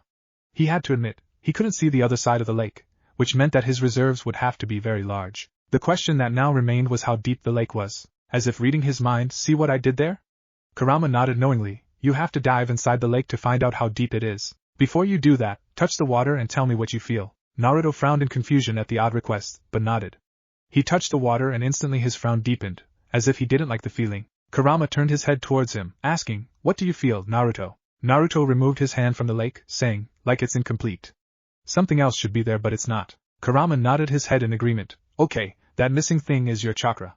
Once you unlock your chakra, that feeling will be gone. Now, get into the lake and unlock it, he almost ordered Naruto. Naruto thought for a moment about how to proceed with this. Deciding it, he jumped inside taking a deep breath. He swam his hands forward in a sharp motion, pulling them back to go deeper. He kept swimming for what felt like eternity. How deep is this lake? How dense is my chakra? Thoughts like these kept running through his head as he continued to go deeper. Strangely, he felt no need to breathe in this lake. Must be because I'm swimming in my own mind, he deduced. Finally, he saw what appeared to be the bottom. His efforts to reach there hastened. As soon as his hands touched the floor of the lake, he instinctively knew that his chakra was just beneath him. The floor of the lake was acting as a barrier between him and his chakra. He just needed a way to break the barrier so he could access his chakra. He decided to dump logic for this situation and force his way like a brute. An idea that would probably not work, but worth trying. Considering that this was his body and mind, the barrier would be only strong enough so he could break it with enough effort. He pulled his hand back, and punched the ground as hard as he could. He repeated this for 19 times. On the 20th time, a small crack appeared on the floor. Naruto noticed the crack and grinned in satisfaction. About time you cracked, he thought. Redoubling his efforts, he saw that with every punch, the crack widened. At last, the crack was big enough that he knew it would break in one last punch. Pulling back his fist, he brought it back down with all the force he could muster. As soon as his fist connected, the ground shattered from beneath him, and he was assaulted by absolute euphoria. He felt complete now, the earlier feeling of something missing now completely gone. But the force with which the chakra was released was so great that he was forced out of the lake in just a few moments, contrary to the time he took to reaching the bottom. The last thing he heard from Kurama before being forced out of his awake was, "Damn, I haven't felt chakra this dense and powerful since the tree hugger himself. But the midnight blue is unusual." Anko was watching the blonde for almost 20 minutes now. Just what is he hoping to accomplish, she thought. She was getting impatient now. Just as she was about to turn and leave, she felt it. It was impossible to ignore, given how powerful the presence was. She wheeled around, eyes wide, staring at Naruto. He couldn't possibly be. Naruto's eyes opened a second before midnight blue chakra exploded from him. It was so dense and powerful that the ground around him cracked violently. Wind was blowing all around very fast by the sheer force of his chakra. Naruto lifted his hands in front of him, seeing the beautiful midnight blue color of his chakra flowing from his body. It almost seemed to be sparkling. The feeling was so exhilarating that he almost missed Kurama's voice. "Naruto, you are letting out too much chakra. Stop right now." Naruto, fortunately, noticed the urgency in Kurama's voice and immediately thought about reining it in. To his surprise, the chakra stopped exploding from him almost instantly. Unfortunately, he had already expelled too much of it. The sudden coming down from a high like that caused him to fall unconscious on his back. Anko, who had watched the whole spectacle, was looking at Naruto with eyes wide as dinner plates. Was that Kyuubi's chakra that exploded from him? No, the Kyuubi's chakra is orange. The chakra that exploded from him was blue.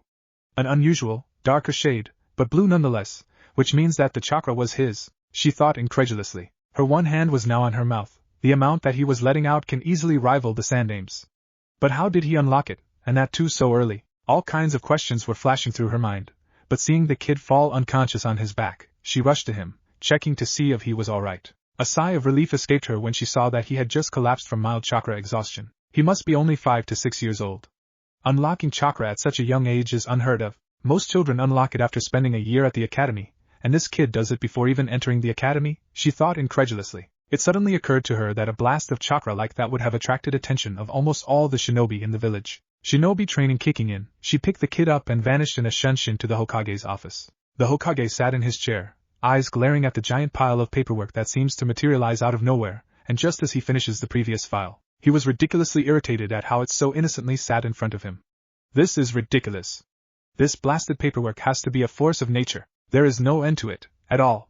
It is always mocking me. To anyone else watching it, including the ANBU guards in the room, it seemed hilarious how the Hokage was locked in a glaring contest with paperwork of all things. But the captain of the ANBU group could relate to his boss, having to deal with something similar after every mission they do. Hiruzen finally lost his patience after staring at it for almost 15 minutes. So infuriated was the old Kage that he positioned his hands into a tiger seal and took a deep breath, intent on burning the paperwork away. He was 1 second from setting the paperwork on fire when he sensed it. The powerful burst of chakra.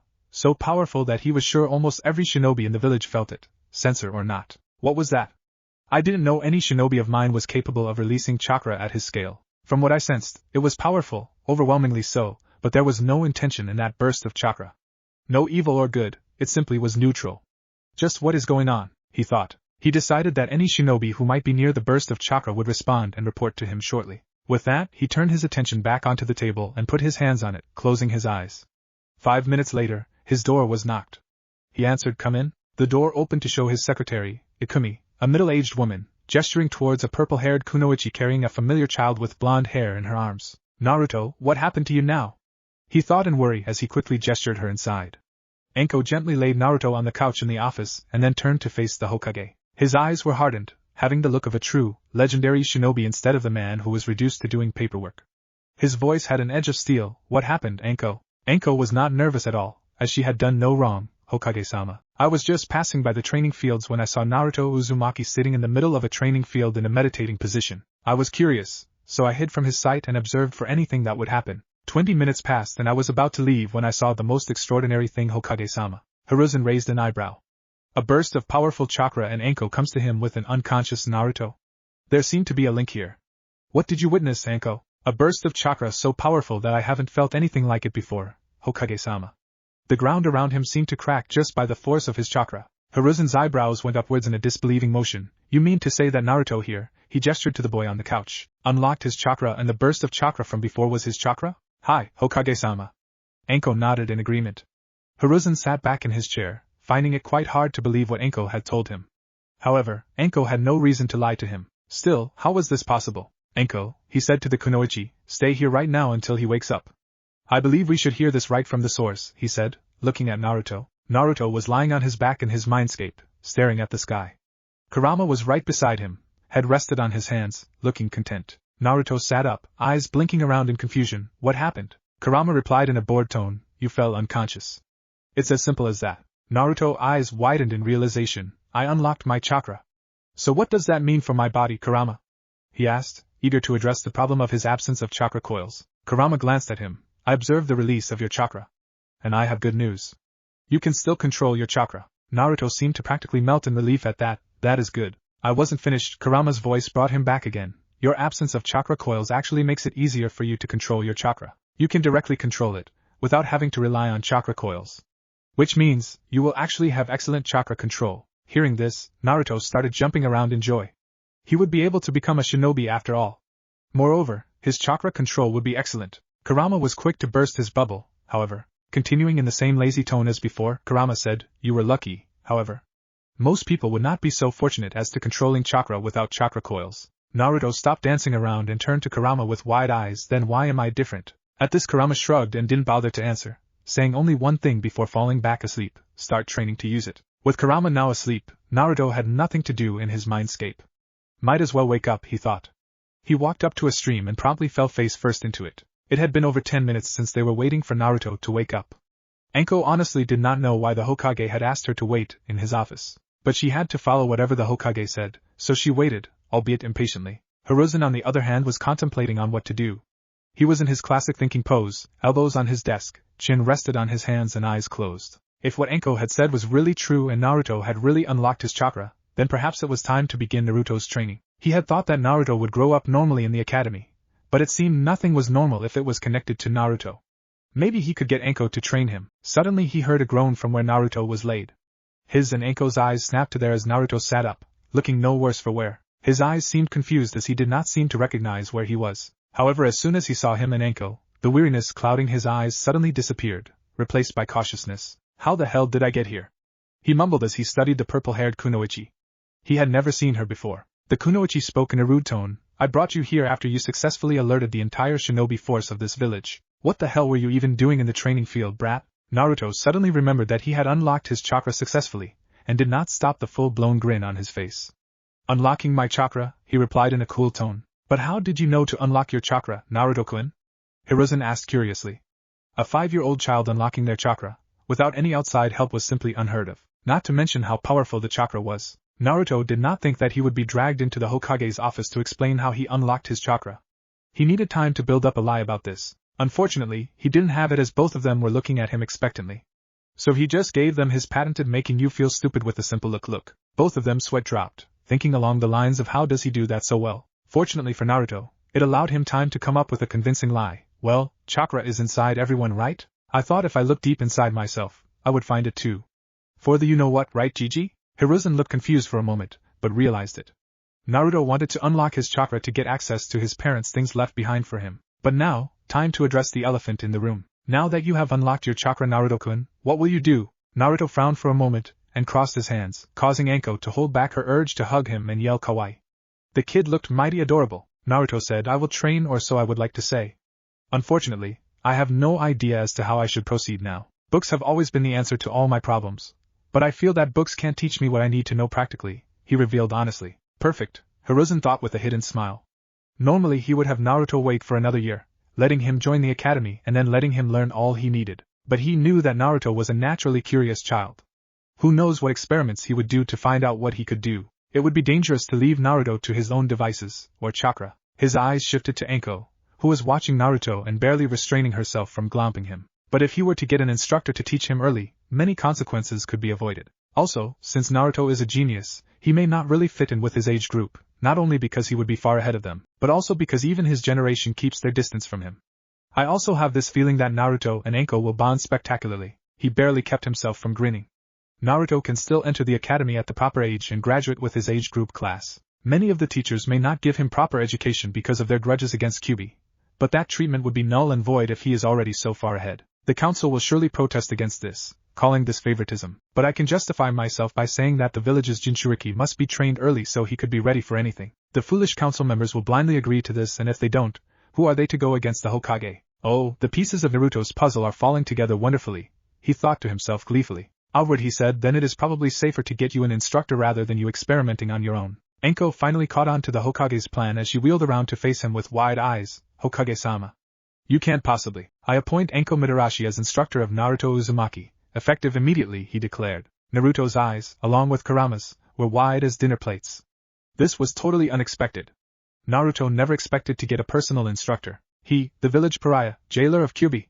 But he was happy, and that was all that mattered to him. For Kurama, he found it hard to believe that the old monkey had balls big enough to pull this kind of stunt in his age. Anko protested. But Hokage-sama, do you have a problem with my decision, Anko?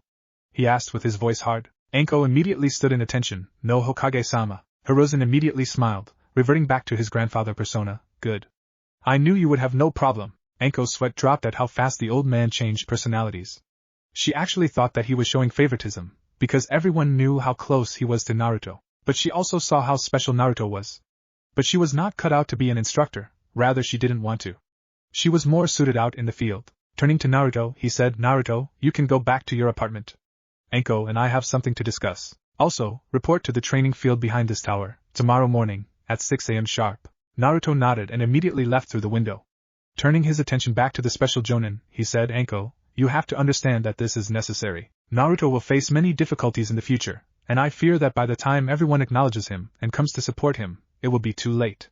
Also, give him a chance. He will surprise you, he said with utmost seriousness. Anko was hesitant but nodded.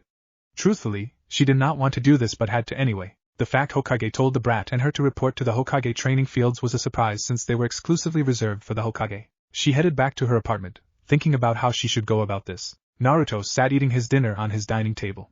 The cooking book the Hokage had provided was invaluable, allowing him to cook food for himself. He made sure to follow the instructions in the book word for word, and the results were raw eating. I might have some natural aptitude for cooking, otherwise I would have already blown the kitchen up, he mused. He was eternally grateful for what the old man had done for him. Now that he thought about it, he figured that when he entered the academy 2 years later, some instructors would be prone to discriminate with him. Perhaps this was the way of old man looking out for him in his shinobi life, he thought. He finished the dinner and washed the plates. After that he proceeded to his bedroom and lay down on his bed, closing his eyes. Tomorrow will be interesting indeed. Naruto's eyes opened as soon as the alarm he had set rang.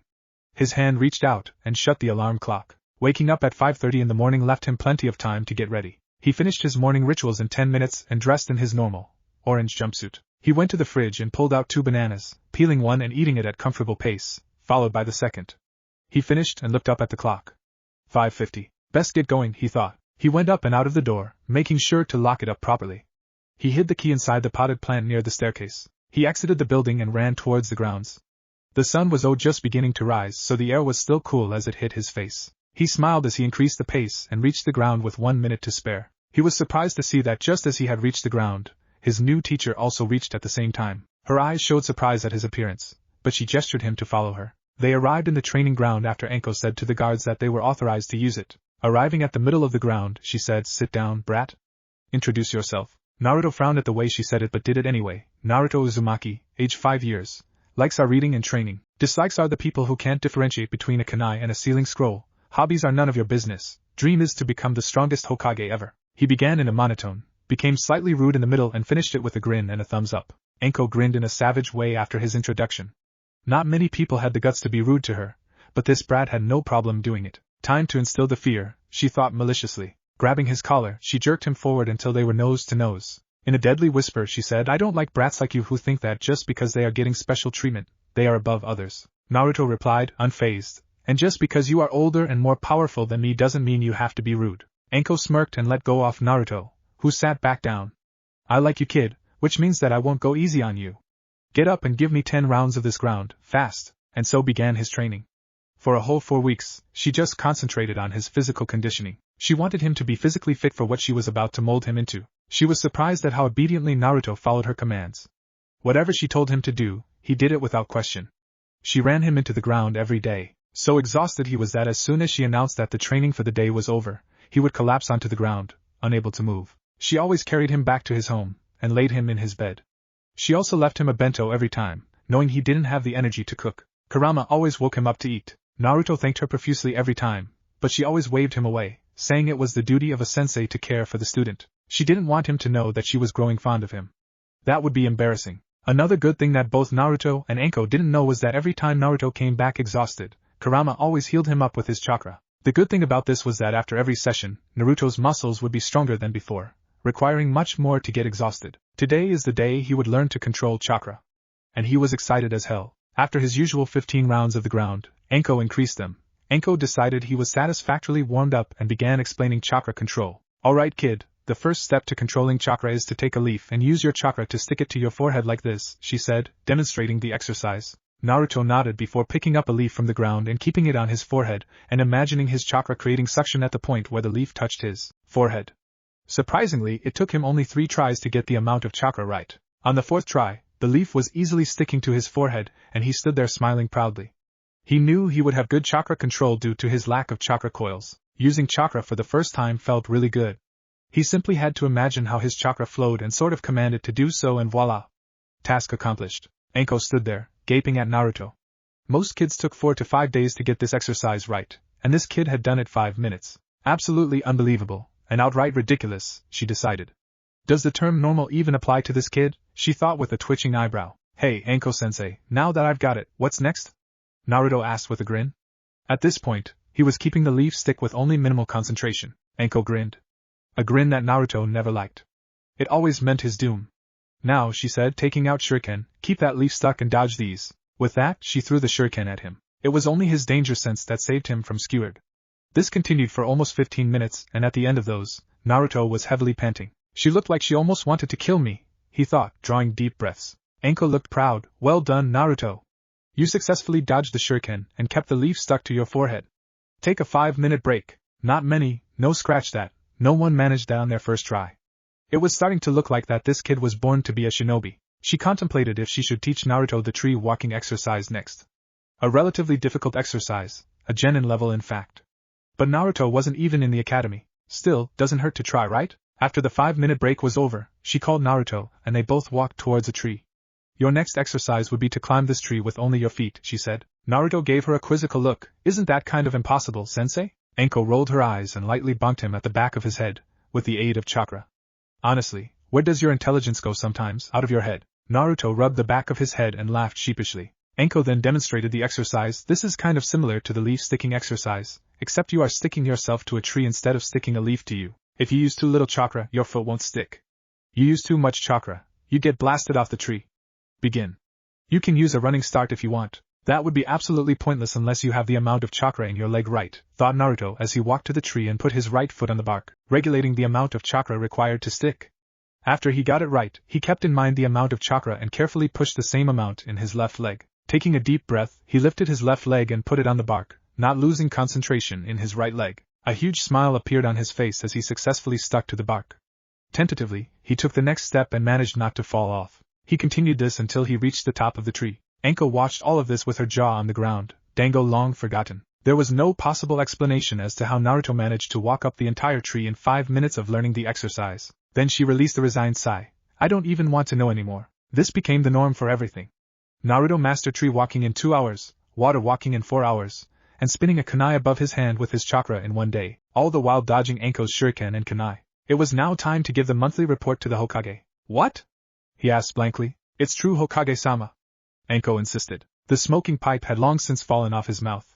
This had to some kind of genjutsu.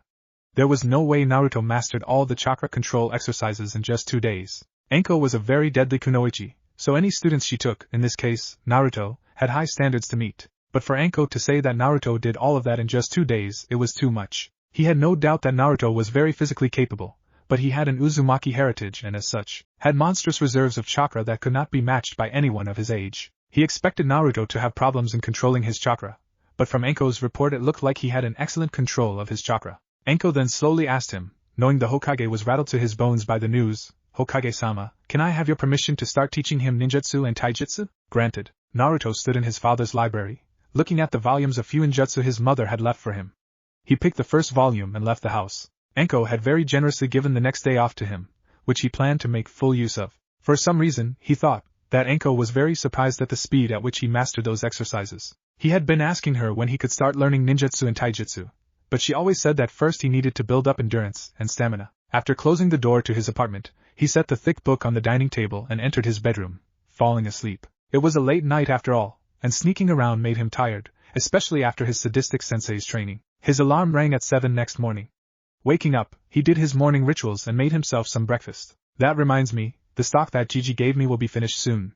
I need to go shopping, he thought. After breakfast, he picked up the fuinjutsu volume and started reading. He finished it in 4 hours, including the test that his mother wrote for him at the end of the book. I didn't know fuinjutsu was this easy, he thought in confusion as he checked the answers of his test. It's not, you insane child, Kurama grumbled. He had been seeing and hearing fuinjutsu since the tree huggers era and frankly, it annoyed the hell out of him. He was much more suited to perform acts of destruction than delicate writing. Naruto easily ignored him and finished checking the answers. All of them correct. No surprise there, he thought smugly. Photographic memory was so useful. He finished another volume the same day, with the same results in the test at the end of the book. 8 hours of fuinjutsu was mentally exhausting, he thought. He just slept the rest of the day, waking up only to make and eat dinner, and fell asleep again. The next day, Anko started his taijutsu training. I'm going to teach you my style of fighting, Naruto. The snake style requires you to be light and flexible, capable of quick strikes and counterattacks, and weaving in between them. She then grabbed Naruto's collar. You will learn and master this style in 1 year. Brat or even Kami won't be able to save you from my wrath, she threatened, enforcing her threat with a bit of killing intent. It had absolutely no effect whatsoever on him, since he already had a taste of Kurama's killing intent. However, he nodded vigorously. Anko was pretty terrifying, even without killing intent. The next month he spent learning Tai and ninjutsu simultaneously. Due to his photographic memory and the peculiar ability of his body, he progressed quickly in taijutsu. He found that even though it was a formidable style, the snake style did not have the symbolizations of all 5 elements. Ninjutsu, on the other hand, he felt like he was born to do it. It took him only 5 tries to master the Henji no Jutsu, and 9 tries to master the Kawarimi. 2 days later, he had mastered the seal-less Kawarimi. But no matter how hard he tried, even with his excellent chakra control, could he perform the Bunshin no Jutsu. Eventually, Anko got so fed up that they took the matter to the Hokage, who suggested that the Kage Bunshin no Jutsu would be more suited for Naruto. Considering how large his chakra reserves were, it would be impossible for him to squeeze a drop of it that was required to perform the Bunshin. It took 2 hours for Naruto to learn the Kage Bunshin, and when he did learn it, Anko and Hiruzen, who had come to supervise the teaching of the Kinjutsu, were dumbstruck at the amount of clones Naruto could make. 100 clones at Naruto's age stupefied the Hokage so much that it took him almost 15 minutes to snap out of his shock. Naruto soon discovered a very interesting aspect of the Kage Bunshin. He could remember everything what his clones saw or heard, and he had no qualms abusing the shadow clones after that. He would make a shadow clone study Fuinjutsu while he trained with Anko. In 8 days, all the volumes of Fuinjutsu were finished. He had even learned how to print seals onto surfaces with his chakra. Now technically, that would make him a seal master, but his mother had written him a note that even after finishing all the volumes, he would have to be tested by a certified seal master to be considered a seal master. He knew no one who was one, so he asked his Gigi if he could test him. But the old man had questions of his own. You're telling me that you finished all the volumes of Fuinjutsu your mother left you in just 10 days? His voice sounded unbelieving. Naruto nodded, his expression serious. Hiruzen let out a small nervous chuckle. Forgive me if I find that hard to believe, Naruto-kun. Naruto shrugged. He figured he could tell him of his gifts. When you have a photographic memory, coupled with shadow clones, you tend to abuse it, Gigi. Hiruzen looked shocked at the fact. You have a photographic memory? Naruto nodded yes. Hiruzen then sighed. Aside that, I'm sorry Naruto-kun, but I'm not a certified seal master and as such, I am not qualified to test you, he told Naruto regretfully. But my student Jiraiya is. Tell you what, when he visits the village next time, I will tell him to test you. Is that okay for you? Naruto figured that he had no choice. Alright. It had been 2 months since Anko started training Naruto, and he had progressed spectacularly. With the most common ninjutsu out of the way, she focused solely on his taijutsu, which grew by leaps and bounds, but he was still far from giving her a challenge. After those 2 months, Anko figured that it wouldn't hurt teaching the boy chakra nature transformations. Naruto sat in front of Anko, who was standing and explaining the chakra nature transformations. There are 5 basic nature transformations: fire, wind, water, lightning and earth. Each element is connected to each other in a way. Fire is weak against water but strong against the wind. Wind is strong against lightning but weak against fire. lightning is strong against earth but weak against wind. Earth is weak against lightning but strong against water. Water is strong against fire but weak against earth, she explained. She handed him a slip of paper, that is chakra paper. It will tell you your chakra affinity. If you have fire it will burn, tear in half with wind, shrink if lightning, crumble to dust if earth and soak wet if water. Naruto nodded and focused a tiny bit of his chakra into the paper. What happened next blew his own mind away, alongside Anko's. Inside his mind, Kyuubi grinned. Even he did not expect that, but it was a nice surprise. The paper split into 3 parts. One soaked up very heavily, the second crumpled up into a ball, and the last one burned to ashes. Anko threw up her hands and walked away, muttering things about having early gray hairs and surprises. Naruto blinked for a second and then grinned. Awesome! When the Hokage came to know, he promptly fainted like a schoolgirl. When he woke up, he was convinced that Naruto would grow up to become the most unpredictable ninja ever. What happened the next 3 months was chakra nature manipulation. He would make 4 groups of 25, each group practicing a different nature. For the first time, he had a challenge. Changing the nature of chakra was a lot more difficult than he thought. It took him 1 whole month to master only the first step for elemental manipulation for all 4 of his affinities. Cutting a leaf in half for wind, collecting water from the leaf for water, shrinking up the leaf for lightning, and burning the leaf to ashes for fire. The second and final step took him a whole 2 months. For wind, it was cutting a rock clean in half. For water, it was separating water from other liquids. For lightning, it was cracking a stone into pieces with lightning chakra. For fire, it was boiling water. Anko had left him to his own devices after he started his elemental training. But she checked on him every now and then. He always teased her on how she was acting like his mother, which always resulted in him having a bruised head. After those 3 months, however, he met his godfather. Flashback. He was practicing his taijutsu katas on the training field when he sensed the presence. He was slowly developing his sensory abilities with the help of Kurama. He turned around to see no one, but now someone was standing just a few feet in front of him. Who's there? He asked. The air in front of him shimmered and a man appeared. He wore red sleeveless coat and pants, a green kimono underneath and Geta sandals. He had long white hair and was very well built, standing well over 6 feet. So you could sense me. Very impressive. Do you know who I am? Naruto answered as if he wasn't even fazed. Jiraiya of the Sannin. Jiraiya grinned. Sensei told me that you mastered all 10 volumes of Fuinjutsu your mother left you in 10 days. I don't believe you, he said in a challenging tone. Inside, however, he was thinking, oh Minato, Kushina, if only you could see your son right now, he thought wistfully. Naruto was also having some thoughts. His tone of speaking would suggest that he was familiar with my mother. But how? I know that he was Dad's sensei, which means he also is a Fuinjutsu master. But how close was he? Outward, he shrugged. Doesn't matter if you do or not. Your job is to test me, nothing else. Jiraiya was a little deflated at how Naruto was acting so detached. He knew that Naruto did not know that he was his godfather, but it still hurt. Reining in his emotions, he spoke. Let's get this over with then. 3 hours later, he stood in the field, staring at Naruto with a gaping jaw. Naruto was standing there, panting. Jiraiya had tested him on every aspect of Fuinjutsu, both written test and how he would apply it in battle. Obviously he lost, but Jiraiya was seriously impressed at how the kid was able to apply Fuinjutsu in battle. The versatility was clearly there, along with a touch of unpredictability. What is the result? Both of them turned to the voice that had spoken. The Sandaime Hokage was standing there with a small smile on his face, as if he knew what the answer was. He passes, Jiraiya replied, still in a daze. Naruto nodded at that and sat down with as much grace he could muster. He promptly fell back after that, asleep before hitting the ground, his last thought being I finally became a seal master. Flashback end. Jiraiya had revealed to him after the test that he was his godfather. Initially, he was downright furious that Jiraiya had just abandoned him to the wolves. But after calming down and thinking it through, he realized that Jiraiya had duties outside the village walls, which is why he could not raise him. He did not forgive him, saying he will have to earn his forgiveness. Jiraiya looked relieved at that, and promised to make it up to him. Before he knew it, 1 year had passed and it was time for him to enter the academy. Walking along with his Gigi in the school corridors, he wondered if he would be able to make any friends. Stopping in front of a door, his Gigi opened the door, showing a Chunin instructor with a scar on his face and his hair shaped into a pineapple ponytail. Hokage-sama, is anything wrong? Hiruzen waved him away. Nothing at all, Iruka. I just came here to bring Naruto-kun.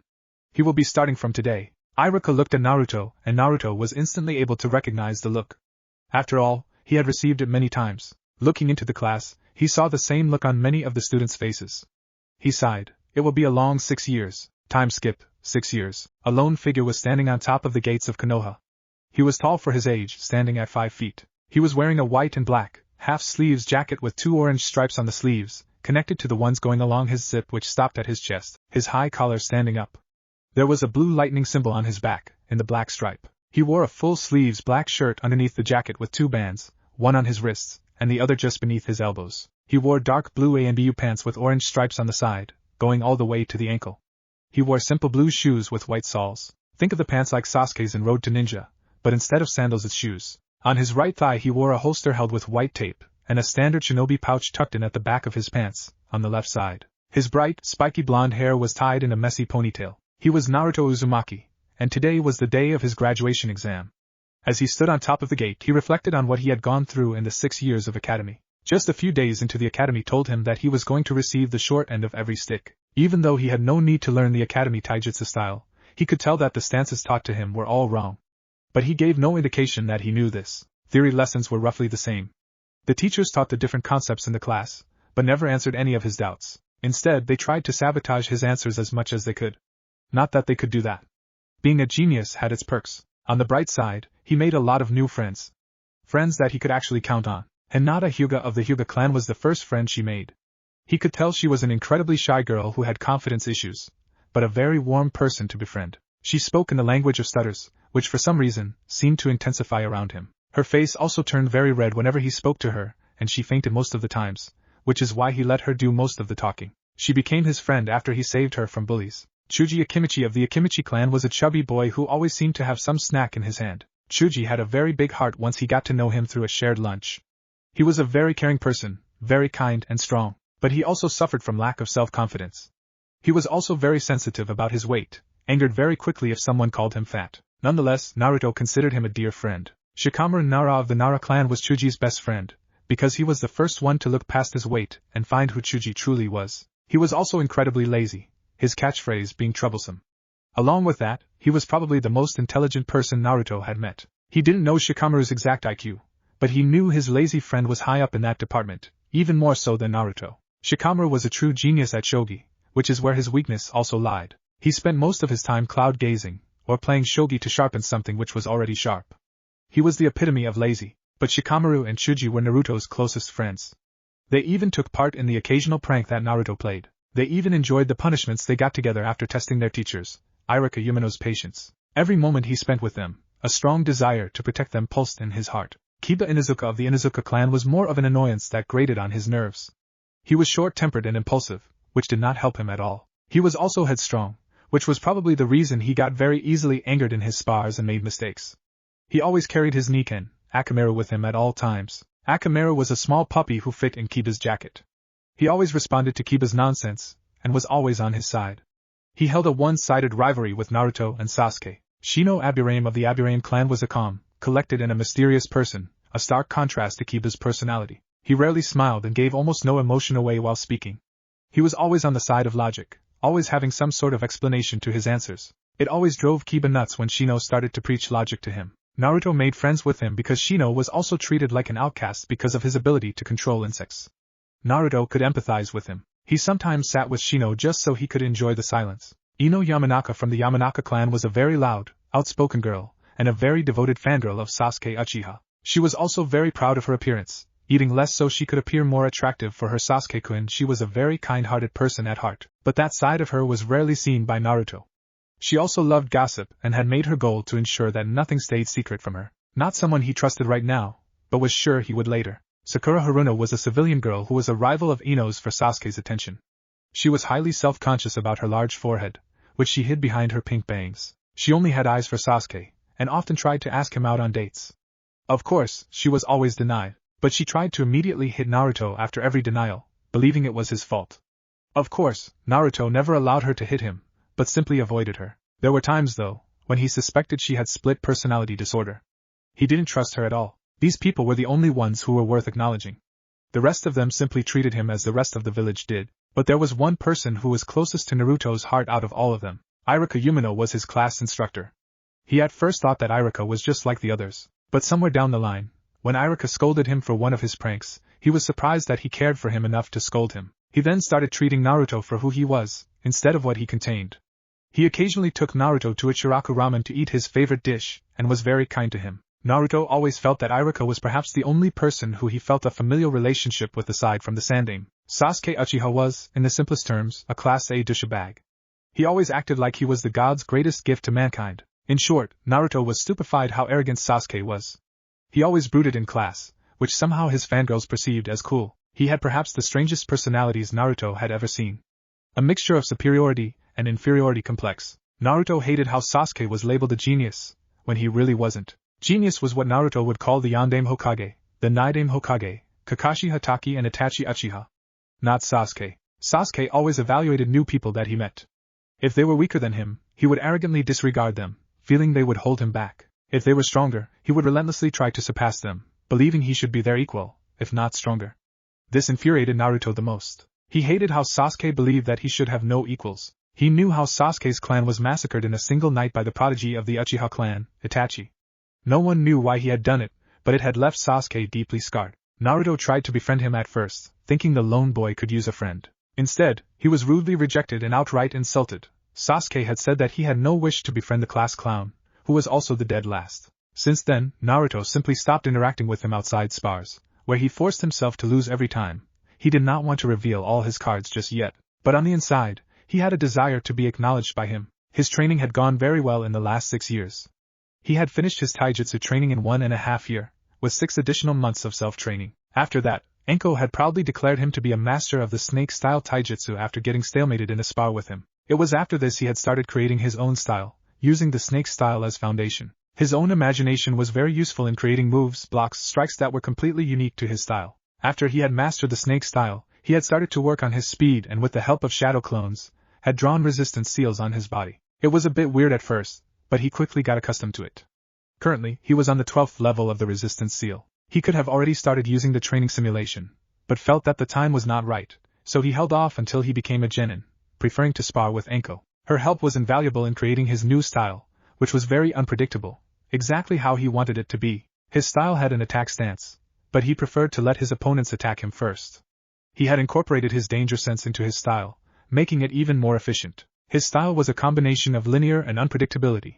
He would attack whenever he saw the openings and attack however he could. He had based his style so he did not have any restrictions or limitations. In short, he had successfully created and mastered his own fighting style in 5 years, and just like his father said, it was as aggressive as fire, as sharp as wind, as fast as lightning, as strong as the earth, as fluid as water, and as unpredictable as the nature. The perfect fighting style. He decided to name it the Elemental Fist. Pretty badass. His sensory abilities had been perfected over the course of 6 years. He had help from his Gigi, whose sensei, the Nidaime, was said to be the greatest censor of his time. He had graciously allowed him to study his sensei's scrolls on sensing. The more Naruto read, the more he was convinced that the Nidaime was a genius of his father's caliber. He had developed his own sensing techniques, which Naruto had eagerly learned. Naruto could now accurately sense chakra to the point that he could identify nature affinities if he concentrated hard enough. His ninjutsu had progressed as far as well. His chakra control and reserves only increased over time, and he made sure he had enough jutsu in his arsenal of all 4 of his affinities.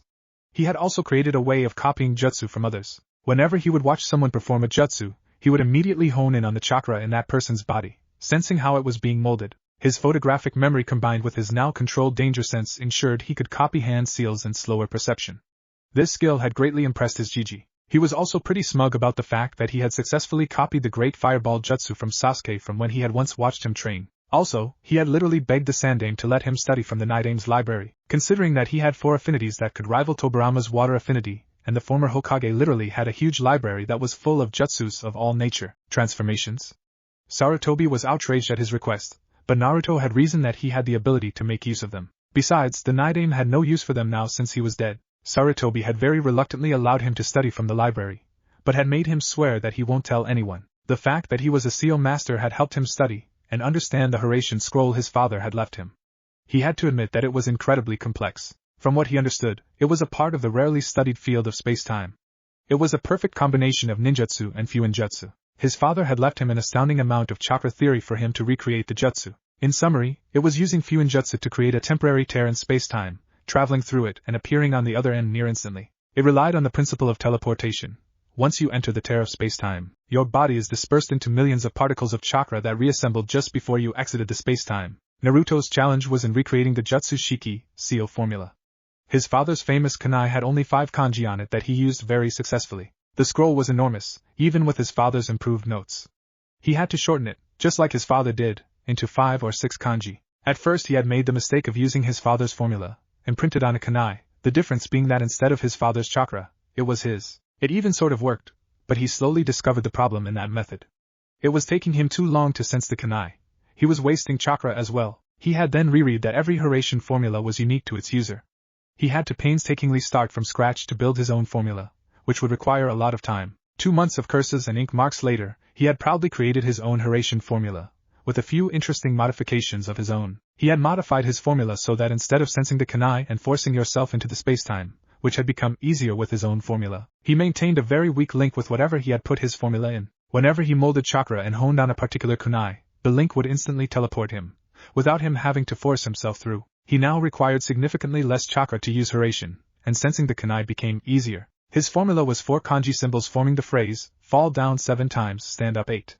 It was his proudest creation yet. There was one last modification he had made, but gave credit of it to Kurama. Kurama had very strategically pointed out that he would not be able to use Hiration in places where there is water. For 4 days straight, he worked on another formula which would allow his kunai to stick on water surface. When he had finally tried the Flying Thunder God, he was ecstatic. But he also discovered the jutsu's disadvantages. It took time getting used to. It took him 37 successful teleport attempts to end up on the other side without nauseating. He still sucked at genjutsu. No matter how hard he tried, he couldn't perform a single one. But thanks to his sensory abilities, he could easily break out of one. But this hadn't been tested as of yet.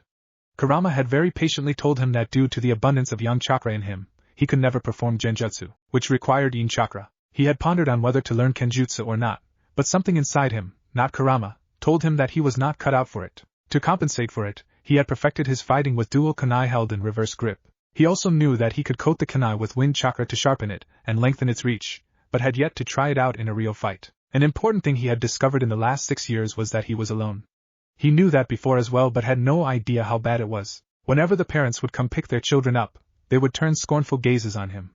It cut him every time, but he never allowed it to show on his face. He simply covered with a bored, indifferent look. He had developed a technique of his own after learning the Shunshin no Jutsu, just for battle purposes. The Shunshin simply took too much time for his taste, and he did not want to become too reliant on the Hiration. Therefore, he created Shunpa, the flash step. He would focus his chakra into his leg and would vanish in a sudden burst of speed.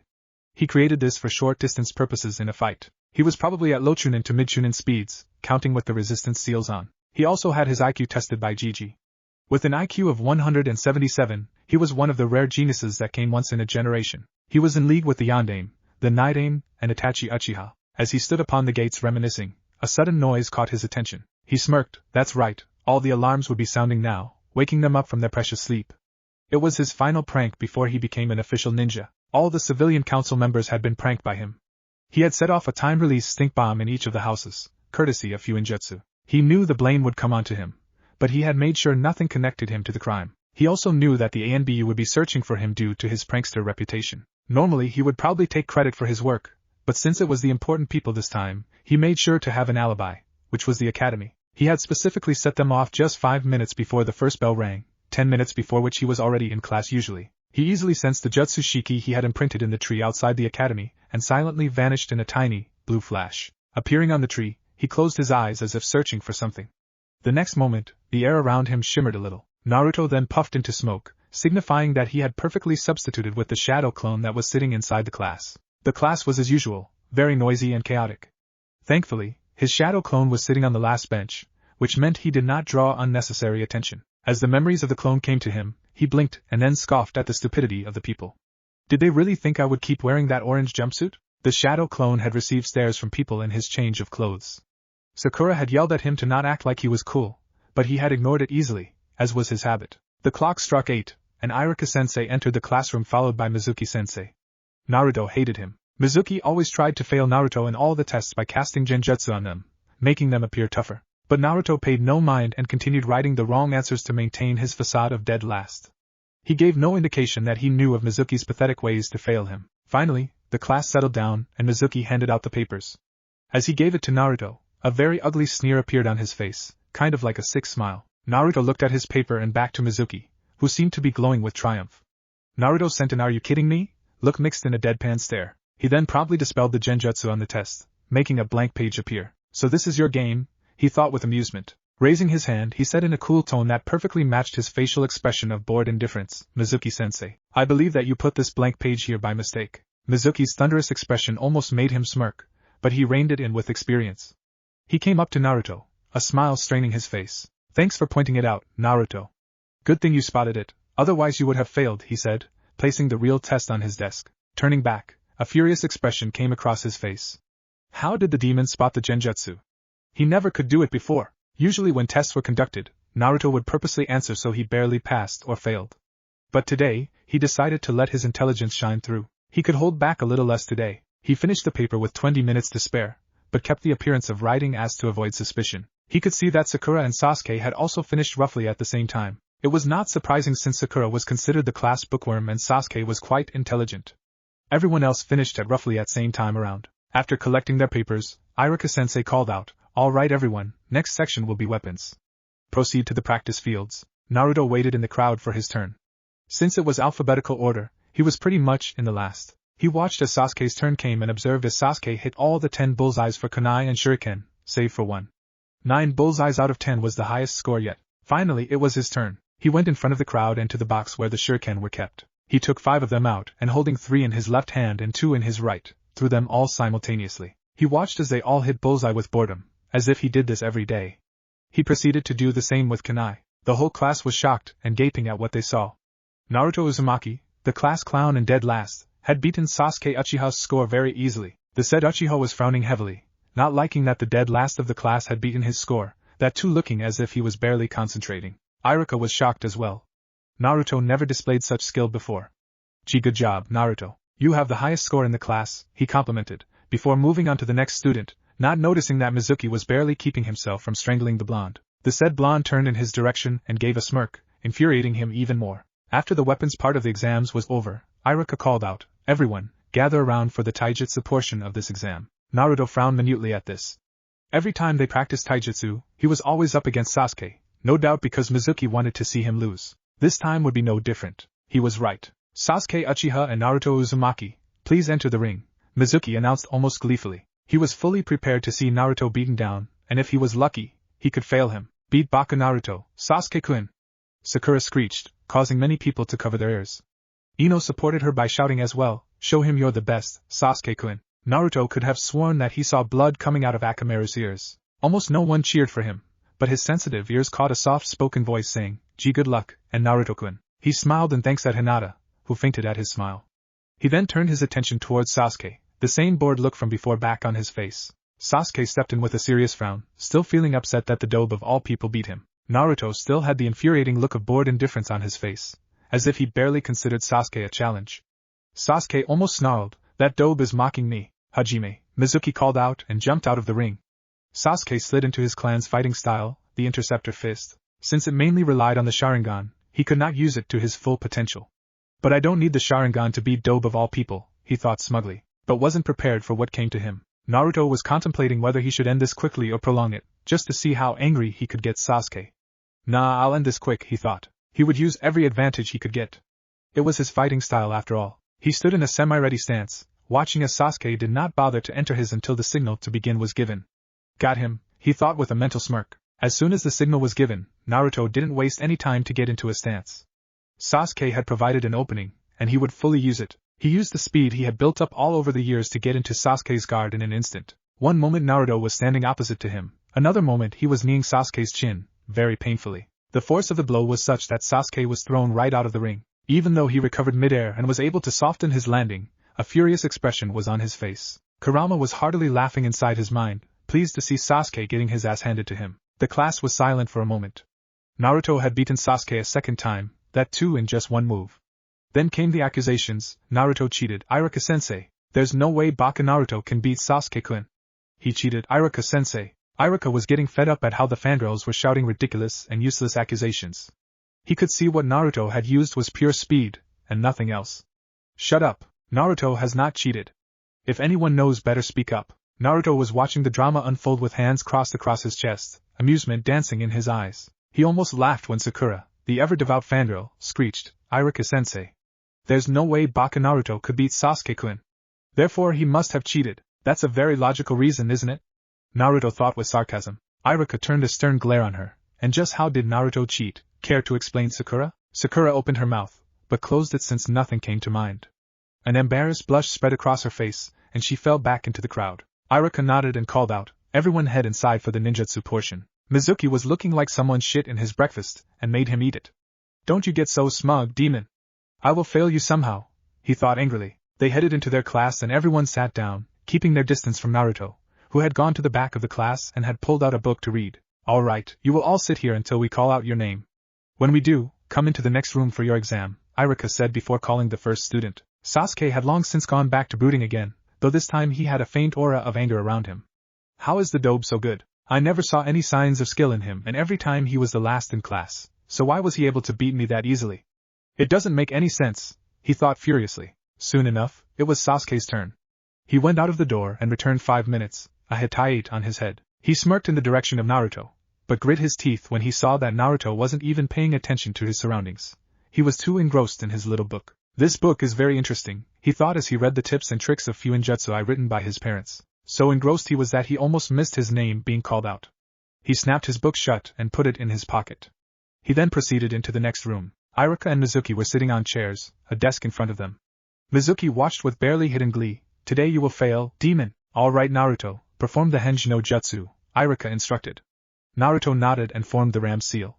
A puff of smoke later, the Yondaime Hokage was standing in front of them. Iruka smiled. Naruto was full of surprises today. Very good, Naruto.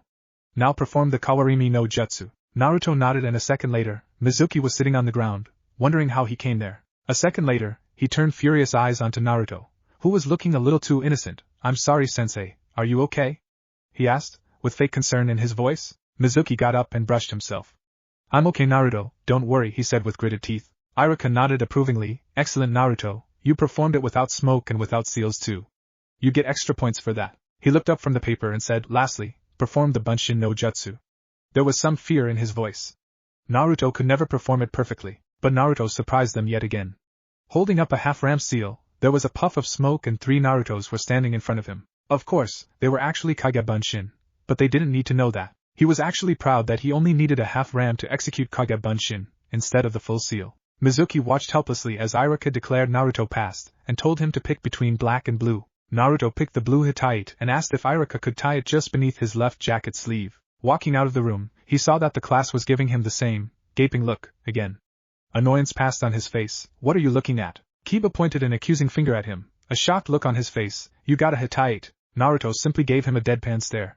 Slowly clapping, he sarcastically drawled, well done, Kiba, you now have a firm grasp of the obvious. Snickers erupted in the classroom as Naruto made Kiba feel stupid with a single statement. Kiba prepared to pounce on Naruto when Iruka entered the classroom. Everyone settled down. After everyone was seated, he said, those people who have passed will come tomorrow in the morning for team assignments.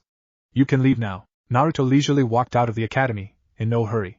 He had nothing else to do, so he sat down on the swing on the academy's tree. He sat there for a long time, thinking of what he will eat today. He sensed someone coming and hid his scowl. What does Mizuki want now? Mizuki came up behind Naruto. Congratulations on passing, Naruto. He almost threw up in his mouth saying that.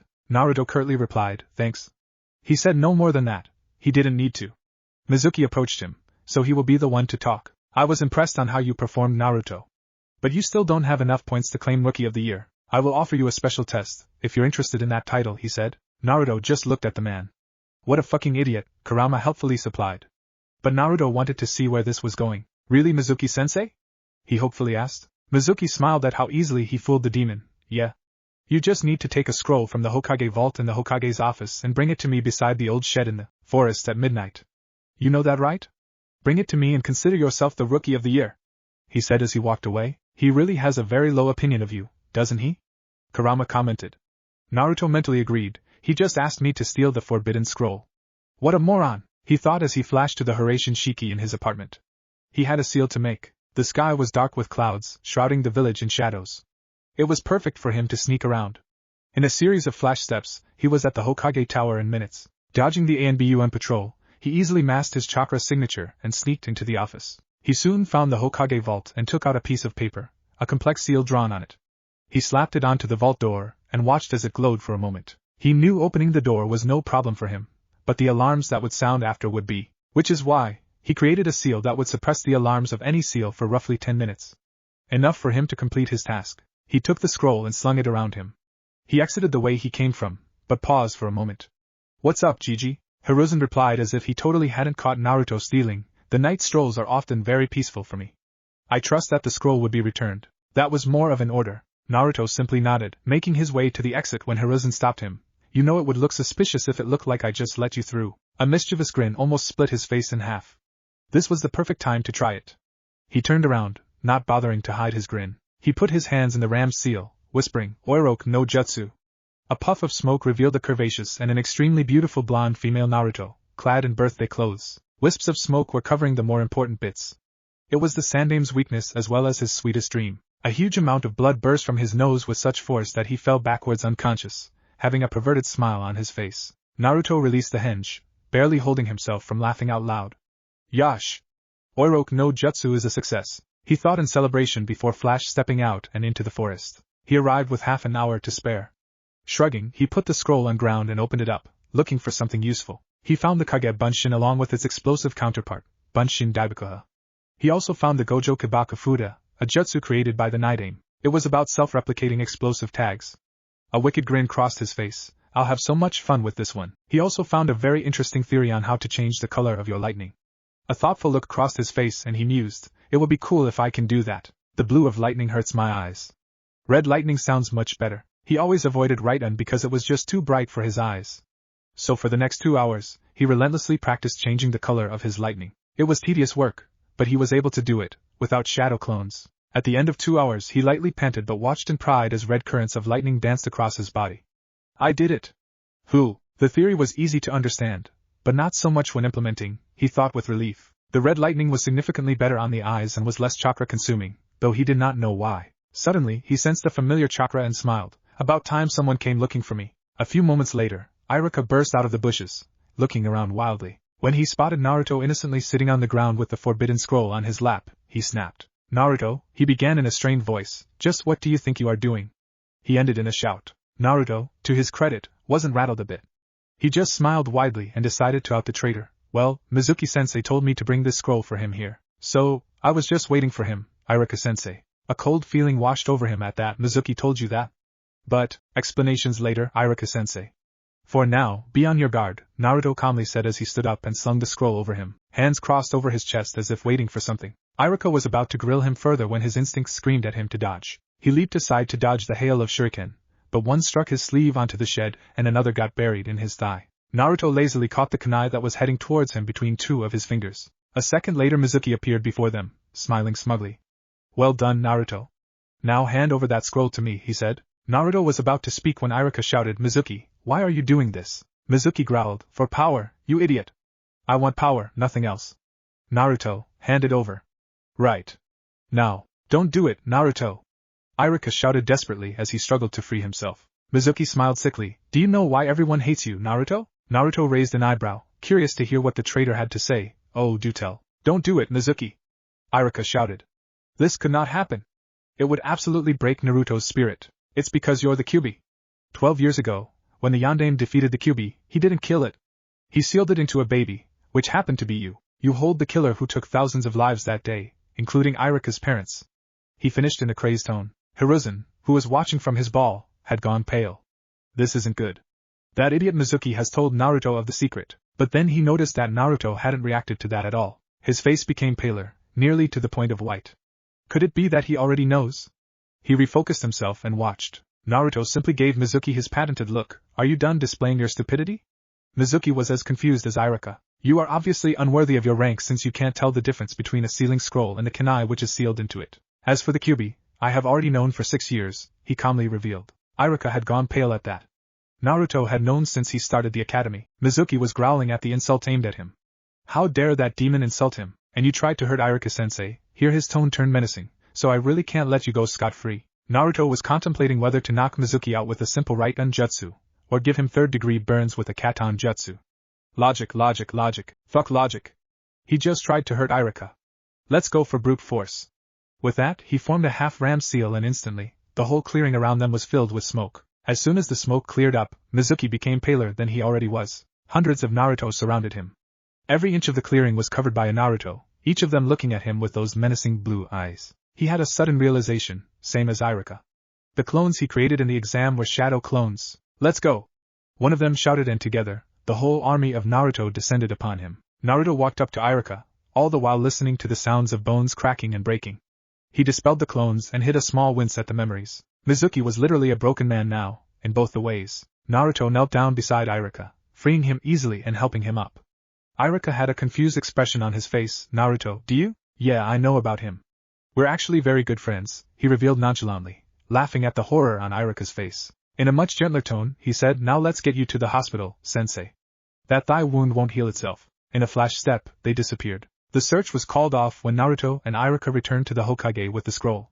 The Hokage commended them for stopping Mizuki from escaping the village with the scroll. He also gave Naruto a B-rank mission pay, as well as a B-rank mission on his record. He wanted to ask him about him knowing the Kyuubi, but decided that now wasn't the best time, so he let him go. Thanking his GG, he exited the tower and instantly flashed to the Hiraishin formula in his apartment. He took off his clothes and fell onto the bed in his boxers. Pulling the covers on him, he smiled and closed his eyes. His shinobi life was off to a great start. Tomorrow will be interesting. Naruto had a hard time sleeping that night, but he could hardly be blamed. He was officially a ninja. On top of that, he would meet his new teammates tomorrow, but he had a bad feeling about that. He tried to ignore it, which was easier done than said. The feeling was easily buried beneath the excitement he was feeling. Over the years, his body had an internalized clock, which was very beneficial health-wise, but unfortunately did not allow him to sleep more than 7 hours, no matter how much he wanted to. At 5 in the morning, his eyes would snap open by themselves, his body having sufficiently rested itself and ready for the day, as was the case today, which is why he was so confused when he woke up at his regular time of 5 in the morning, not feeling any tiredness from the events of last night. While not complaining at the lack of tiredness, irritation slowly took hold of him, making him frown deeply. By all means, he should have easily slept till 9 in the morning. One late arrival to class wouldn't hurt him at all. No use whining about it. Best start my day with the usual, he mentally grumbled and got out of bed. Quickly finishing his morning rituals and dressing up, he took 2 bananas and gobbled them up. He figured his irritation would be gone by the end of his morning run. Inside his mind, Kurama was trying to keep his sniggers from echoing in Naruto's mind. He had initially decided to let Naruto rest because of his late night, but his sense of mischief decided to manifest itself, and he changed his decision. He let a larger amount of his chakra than usual in Naruto's body, just enough so Naruto would wake up at his usual time instead of his natural 7 hours. Stepping outside, Naruto felt the slightly chilly air of the morning. The sky was still dark, but it was perfect for him. A sudden thought struck to him, how about I run with my resistance seals off today? Get used to the normal speed.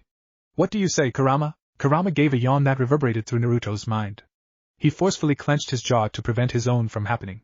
Kurama replied, it's a good idea. You should get used to running without seals every once in a while, Naruto. Otherwise, you wouldn't be able to control your own speed. You would just speed past the place you intend to stop. Naruto nodded, agreeing with Kurama. He wondered if his father had the same problems, but pushed those thoughts aside. Best get used to it gradually, he thought. Making a ram seal, he lowered the resistance seal on his body from level 12 to 6. The change was immediate. He felt really light and like the amount of energy in his body had doubled. He started running and was surprised at his own speed. Kurama had been frighteningly accurate. He was currently running at a speed which children would call close to sprinting, and the worrying part about the whole thing was, he wasn't even controlling it. At the end of this run, I will get used to this, he determinedly thought. It took him almost 5 rounds of the village to get used to it, and by the end of 5 rounds, he was comfortably running at the speed he usually ran, not having any feeling of being tired at all. I wonder if this feeling can be compared to freedom, he thought with a smile. Running without a care in the world, feeling as if nothing is holding you back. Eventually, he decided to sprint all out, and once he started feeling tired, he would run without any resistance, getting used to running without it. After another 1.5 lap of sprinting, he began panting and figured that the time was right to release the seal. He was just about to do it when he saw something ahead of him. He was closing on a person wearing a, oh god, is that a spandex jumpsuit? He was very much grossed out by the sight and figured overtaking the person was in his best interest. Instantly releasing the seal, he shot forward once more, having not increased his pace by himself at all. He was soon running neck to neck with a kid probably his own age who had a shining, bowl-cut hairstyle and huge eyebrows which looked more like caterpillars. Bandages wrapped up his forearms and his hataite wrapped as a belt. He also wore orange leg warmers. The kid glanced towards him and flashed a brilliant smile of white teeth shining like metal. He spoke in a loud voice, a very youthful morning to you. May I know who you are? Naruto rose an eyebrow at the loud voice. Perhaps this is his normal way of speaking, he mused.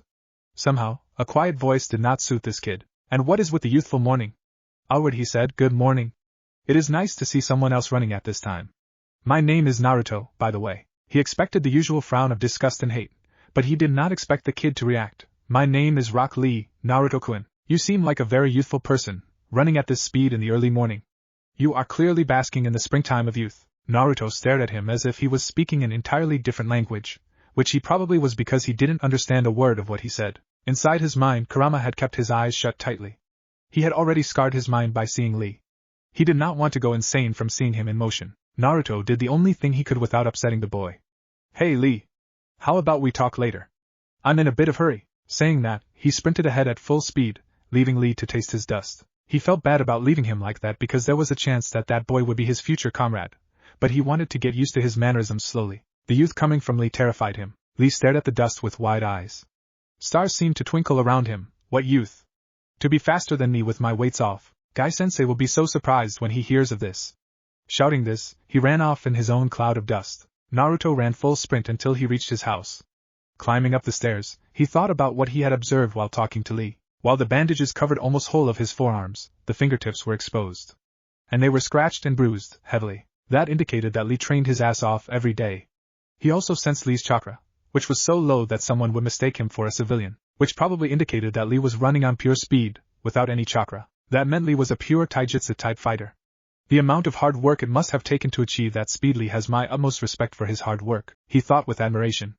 Kurama agreed, a genius of hard work, he truly is. Taking a quick shower, he dressed in his clothes from yesterday, and quickly ate a cup of instant ramen, justifying it as a good day, and easily ignoring Kurama's exasperated shake of head, and adjusted his hatay beneath his left shoulder. Taking a final look in the mirror, he nodded to himself and left his apartment. Hopping on the rooftops gave him a rare sense of thrill, which not many shinobi felt because of it being unusual for them. But many shinobi did not perform tricks on the rooftops as well. The flips and every sort of cartwheel he could think of were performed with the highest level of precision. His every landing, flip, roll was perfectly executed. The people below stared at him. Some were the usual glares, while a few of them had expressions of awe. It was rare for them to see performing such tricks on rooftops with such expertise. Of course, Naruto was too lost in the thrill to notice. Before long he had reached the academy. As he walked through the gates, a sense of apprehension gripped him. A familiar bad feeling from the last night gripped him again. With every step, the feeling seemed to intensify a little. He shook his head a little, trying to shake the feeling off. Today will go well, he assured himself. Hiruzen looked at the jonin assembled in his office. Each of them would be assigned a team of genin. He had to choose carefully who received which team. The future of Konoha had to be handled extremely carefully. He glanced at the jonin standing at the right-hand side end of the line. Kakashi was sort of glaring at the old Hokage. Usually, he would be late to the meeting by a good 3 hours unless he was receiving a B-rank mission or higher. But the Hokage had threatened to burn his Aika collection, even his hidden collection, so he was forced to attend on time. But that did not prevent him from glaring at the Hokage. Hiruzen distributed the first 6 teams and asked them to leave, before turning his attention to the more important teams. Team 7 would be led by you, Kakashi, he said, giving the jonin a nod. Team 8's leader would be Kurenai. Since Team 9 is still in circulation under Guy, Team 10 would be led by Asuma. Kakashi, stay behind. I have to talk to you. As the other jonin left, there was a noticeable change in Kakashi's posture.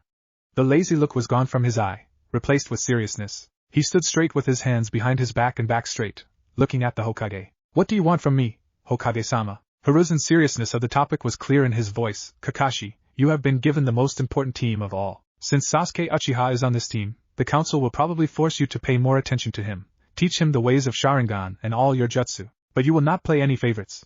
Is that understood? His voice was like an army commander at the end. Kakashi nodded. Hi, Hokage-sama. Hiruzen then motioned for the ANBU to leave the room. Once the room was completely secure, he leaned forward on his desk, chin resting on his hands. He suddenly seemed to switch from a serious personality to a weary one. Kakashi, Naruto will be on this team as well. That single sentence seemed to bring out Kakashi's memories that he did not want to remember. Memories of his sensei, memories of how he failed to protect Naruto from the villagers. I will not fail this time. You can count on me, Minato-sensei, he thought with resolution. Hiruzen continued in his grave tone. The council will probably tell you to ignore him as much as you can, but you will not do that to the only person who is connected to Minato, would you? Kakashi shook his head and spoke with steel in his voice. No, Hokage-sama. I am astounded that you would even say that. Hiruzen, however, was unfazed by the outburst. I had to check, Kakashi. I'm sorry for saying that. Kakashi nodded absent-mindedly, his mind already making plans on how to deal with his new team. A thought occurred to him and he asked Hiruzen, is there anything I should know about my team? Hiruzen leant back in his seat, taking a deep breath and blowing the smoke out. I could give you the files of your students, but observing firsthand is a better way. Won't you agree, Kakashi? Kakashi seemed to be in thought for a moment, and then I smiled. Perhaps, this time he will be able to correct his mistakes. Entering the classroom, he saw that only half of those who had graduated were there. Eyes roaming, he spotted his friends Shikamaru, Chuji, Shino, and Hinata sitting in their usual places. Shikamaru was dozing off as usual, Chuji was eating potato chips, Shino was examining his bugs, and Hinata had turned red as soon as she saw him. She began poking her index fingers together, avoiding eye contact. He also saw other kids who had graduated, playfully shoving each other, talking about everything and nothing at the same time. He was about to go to his usual seat in the back when he sensed a familiar chakra approaching. Turning to the door, he narrowed his eyes. Sasuke Uchiha had entered the classroom. He looked very different from yesterday, wearing a navy blue high-collared short-sleeved shirt, and white shorts with holster tied on his right thigh. He also wore white arm warmers and hitaite tied on his forehead. He still had his usual air of arrogance and smugness around him. His posture carried confidence, which was clouded by arrogance. His cold black eyes roamed the classroom until they settled on him. Naruto saw some anger seep into them. Still sore about yesterday's Sasuke, he thought. Sasuke marched up to him, his hands in his pockets, implying that he had no intention of attacking Naruto. He stopped a feet away from him and looked in his eyes with almost a burning intensity, his narrowed eyes showing that he would be keeping an eye on him from now on. Naruto narrowed his own azure eyes in return, the cold intensity of them as cold as ice in response to Sasuke's fire. His eyes conveyed his response very clearly, "Bring it, Sasuke." They both were so lost in their glaring contest that Sasuke failed to notice one of the kids stumbling towards his back. He bumped into his back, shouting out a sorry, before joining his friend's back. He did not notice the consequences of his accidental bump. Naruto's eyes had become as wide as saucers when Sasuke's lips crashed onto his own. He was so stunned from that he just froze on his spot, as did Sasuke, looking into each other's eyes with disbelief. He did not even hear Kurama's loud belly laugh at his situation, so shocked he was having his first kiss stolen from Sasuke of all people. He was even more horrified at the amusement he was feeling. This feels so wrong, on so many levels, he thought with no small amount of panic. Sasuke having thoughts along the same lines. He didn't imagine in his wildest dreams that his first kiss would be stolen by the dobe. Just what did he do to deserve this? All he felt was disgust at feeling a boy's lips on his own. But the shock of the situation had frozen him to his place. This was the scene that Sasuke's most devoted fangirls, Sakura and Ino, along with other fangirls, were greeted to. They both blankly stared at them, not being able to form even full words. Waho. Naruto finally came to his senses and immediately stepped back from his spot, prompting Sasuke to do the same. Naruto rubbed his lips, slowly cleaning them off. Turning furious eyes on the dark-haired boy, he hissed, "What the hell, Kyuso? Just what gave you the indication that I liked you? Unlike you, I happen to be an avid fan of the opposite sex." Sasuke was taken aback by Naruto's rant for a moment, but was quick to recover. His voice turned downright menacing. Not that Naruto was intimidated. "It was your fault, dobe," he accused, rubbing his lips furiously. Naruto was quick to snark back, "That's my line, team. I'm not the one who suddenly decided to step forward and kiss me." His first kiss went to Sasuke of all people. Oh, the shame. Sasuke stormed to his seat and sat down, slipping back into his daily brooding routine. Naruto silently scoffed and turned away. Just what is so great about that guy? He was about to go to his regular seat when he felt it. It was not killing intent, but it felt like he had done something grievously wrong. Turning around, he almost went pale. All the girls of the class were looking like dogs ready to pounce and kill. "Baka Naruto! How dare you steal Sasuke-kun's first kiss like that?" Sakura and Ino were quick to blame him, with the others following. Kurama was still snickering in his mind and Naruto resisted the urge to sigh. Seeing the kunoichis take a threatening step forward, he slid his left leg back, ready to flash step out of here if necessary. He had to find a way to. Everyone settle down. The loud voice of Iruka-sensei was heard in the classroom, but the girls didn't seem to hear it, ganging up on Naruto, who didn't look nervous at all. Iruka saw his favorite student being ganged up on by the kunoichis and put a hand on his face in resignation. "Now what did you do, Naruto?" Feeling the need to save his little brother, he activated his big head no jutsu. "Settle down, you brats." The effect was immediate. All the girls were seated so fast they almost looked like they were teleporting. However, Naruto was immune to Iruka's jutsu for a long time and so, he calmly walked up to his usual seat and sat down, looking out of the window with a bored look. Iruka looked around the room and started his attendance. "Abirame Shino. Here, Akimichi Chuji. Here sensei." The roll call continued but Naruto simply wasn't paying attention since his name was last anyways. "Uzumaki Naruto. Right here," he waved his hand lazily. His response sounded way cooler than any of his classmates, and for this reason, it rattled Sasuke's fangirls. "Baka!" Sakura stood up and pointed an accusing finger at him. "Stop trying to act cool like Sasuke-kun." "Yeah." Her statement was supported by nearly all the fangirls in the room, except Hinata. Naruto, who was still looking outside, turned to face Sakura. "HM? Did you say something?" he asked in an absent-minded tone. Iruka suddenly wondered just where Naruto had met a one-eyed jonin who habitually said the same thing. The girls shrieked and hurled various insults at him, which were easily ignored.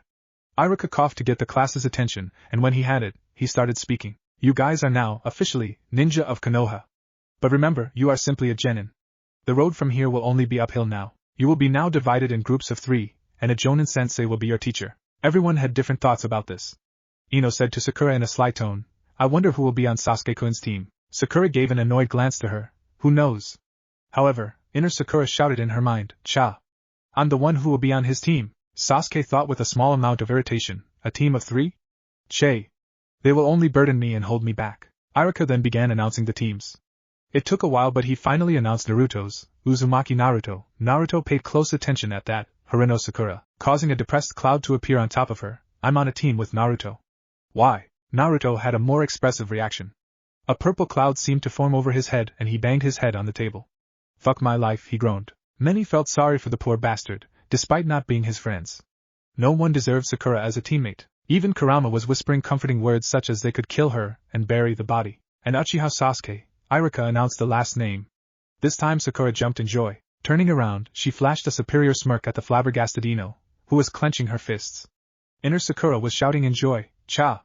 True love always prevails. Shikamaru's simple muttered, troublesome. Trying to divert his mind from his recent depression, Naruto listened closely for the other teams. Teammate was Hinata, Kiba and Shino. Naruto raised an eyebrow at that. Taking in account that their special traits are not in fighting, if I'm not mistaken, this is a tracking and a backup assault team. Team 10 was announced to be Ino, Shikamaru and Shuji. The legendary Ino Shikacho trio is being formed again. Their fathers were a legendary team themselves, after all. This team has 2 purposes that I can think of. A battle purpose and an information gathering, taking in account Ino's mind techniques, Shikamaru's binding techniques and Shuji as a heavy hitter. Not bad at all, he thought with a smile, impressed with Gigi's choices of team members. That thought process led him to his own team. A tiny frown appeared on his forehead. Sakura doesn't possess any specialties, except her high level of chakra control. Sasuke could be considered a specialist in ninjutsu due to his Sharingan, but that depends on his chakra capacity. He is an expert in shuriken jutsu, which is to be expected considering who his brother was. His taijutsu will grow by leaps too, once he awakens his Sharingan. My specialty would primarily be ninjutsu and fuinjutsu, followed by taijutsu and trap-making. Naruto's frown disappeared as he realized something. So that's how it is. Our team is a primary, heavy assault team. That old man really is something else, he smiled, shaking his head, impressed by the old Hokage. Time passed and one by one, Jonin Sensei came to take their teams away. Team 8 Sensei was a beautiful woman named Kurina Yuhi, and Team 10 Sensei was a large man who looked like a bear and held strong resemblance to Gigi. He introduced himself as Sarutobi Asuma and took his team away. Many hours passed, but there was no sign of Team 7 Sensei. Sasuke kept brooding the whole time, though he was starting to look irritated. Sakura looked close to exploding in anger. Naruto was calmly working on a new chakra-suppressing seal that he could use without delay. He was also keeping his senses open, just in case he sensed their sensei. Almost 3 hours of wait later, Naruto sensed a Jonin-level chakra signature heading their way. Sighing in relief, he sealed away his sealing supplies and got up, a revenge in mind for their tardy sensei. Walking up to the door, he made 4 hand signs and slapped his right palm on top of the door's ceiling. Snickering, he went back to his seat. That was a seal that had successfully worked on Gigi. There was no reason it wouldn't work on their sensei. Sakura and Sasuke were curiously watching Naruto. When Naruto applied his seal, they realized for the first time that Naruto was the tallest member of their team. Sakura asked him, Naruto, what was that? In her usual tone of I'm your mother Naruto. Naruto gave her a blank gaze and said, something that you can't come close to understand, Sakura. Sakura's temper flared and she moved to hit him out of habit. But the door to the classroom opened and all 3 genin watched with shock as the man who opened it got drenched from head to toe in water. Naruto smirked at that. That was a seal designed to activate when someone's chakra came in direct or indirect contact with it. He could store any element in it. Just because he was playing a prank, water was the best choice. Lightning or fire would be very painful. He turned towards the person who was most likely their Jonin sensei. Kakashi was lost in thought as he finally decided to go to the academy and collect his team. On one hand, there was Sasuke, the last member of the Uchiha clan that was still loyal to the village. Kakashi brought his hand up to the covered left eye. It was his late best friend's, Uchiha Obito's last gift to him before he died. He felt a sort of obligation to his friend to train the last bearer of the Sharingan. On the other hand, there was Naruto, his sensei's son and Kakashi's only remaining tie to his late teacher. The person he had failed to protect from the village's hatred. The Sandname had made it very clear that Kakashi has until Chunin exams to increase the number of bonds he has in this village. If he doesn't have any bonds, he may very well leave the village and Konoha can't afford to lose its only Jinchuriki. Walking up to the classroom door, he was caught off guard when he was suddenly doused in water. Perplexed, he looked up, hoping to find a bucket, but saw nothing but a seal. Eyes narrowed, he looked around the classroom. Sasuke was looking at him with doubt. Is this guy really a jonin? Sakura looked apologetic as she bowed. Sorry sensei, it is all Naruto's fault. I tried to stop him. Naruto was simply smirking at the jonin. With Kurama's help, he had identified the chakra signature as that of dog, the ANBU who sometimes used to protect him. However, Naruto's I know something you don't smirk definitely put Kakashi on edge. Kakashi was having his own thoughts about the three. Upon seeing Naruto's smirk, he concluded that Naruto most likely used the seal to play the prank. Turning to Sakura, he thought, Sakura tries to protect herself using excuses. Eyes turning to Sasuke, he saw the boy turn his face back towards the window. Sasuke minds his own business. Doesn't seem to accept the other two as comrades. He sighed internally, there is not a single shred of teamwork in this team at all. Outside, he gripped his chin in a mock-thinking pose and said in his lazy voice, how do I put this? My first impression of you guys, well, you're a bunch of idiots, he finished with an eye smile. He could literally see the cloud of depression over Sakura and Sasuke's head, but Naruto kept smirking in that annoying manner, not at all fazed by Kakashi's insult. Deciding to move on, he said, meet me on the roof in 5 minutes. Kakashi then disappeared in a swirl of leaves. Startled by the sudden exit, Sasuke and Sakura scrambled and rushed to the roof, the latter scampering after the former. Naruto sighed. It was a good thing that he didn't have to hide his skills anymore. Grabbing the edge of the window, he swung his feet onto the wall and leisurely walked up it. Kakashi was as usual, buried nose deep in his porn when he felt it.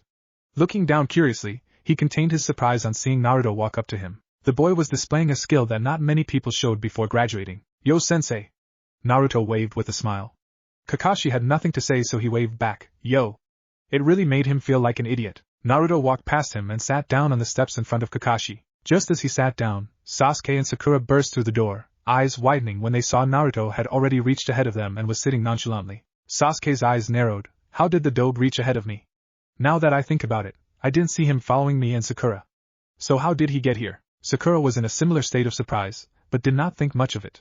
She immediately sat down beside Sasuke, hearts in her eyes. Kakashi closed his book with a snap and said in his ever-lazy tone, all right, why don't you introduce yourselves?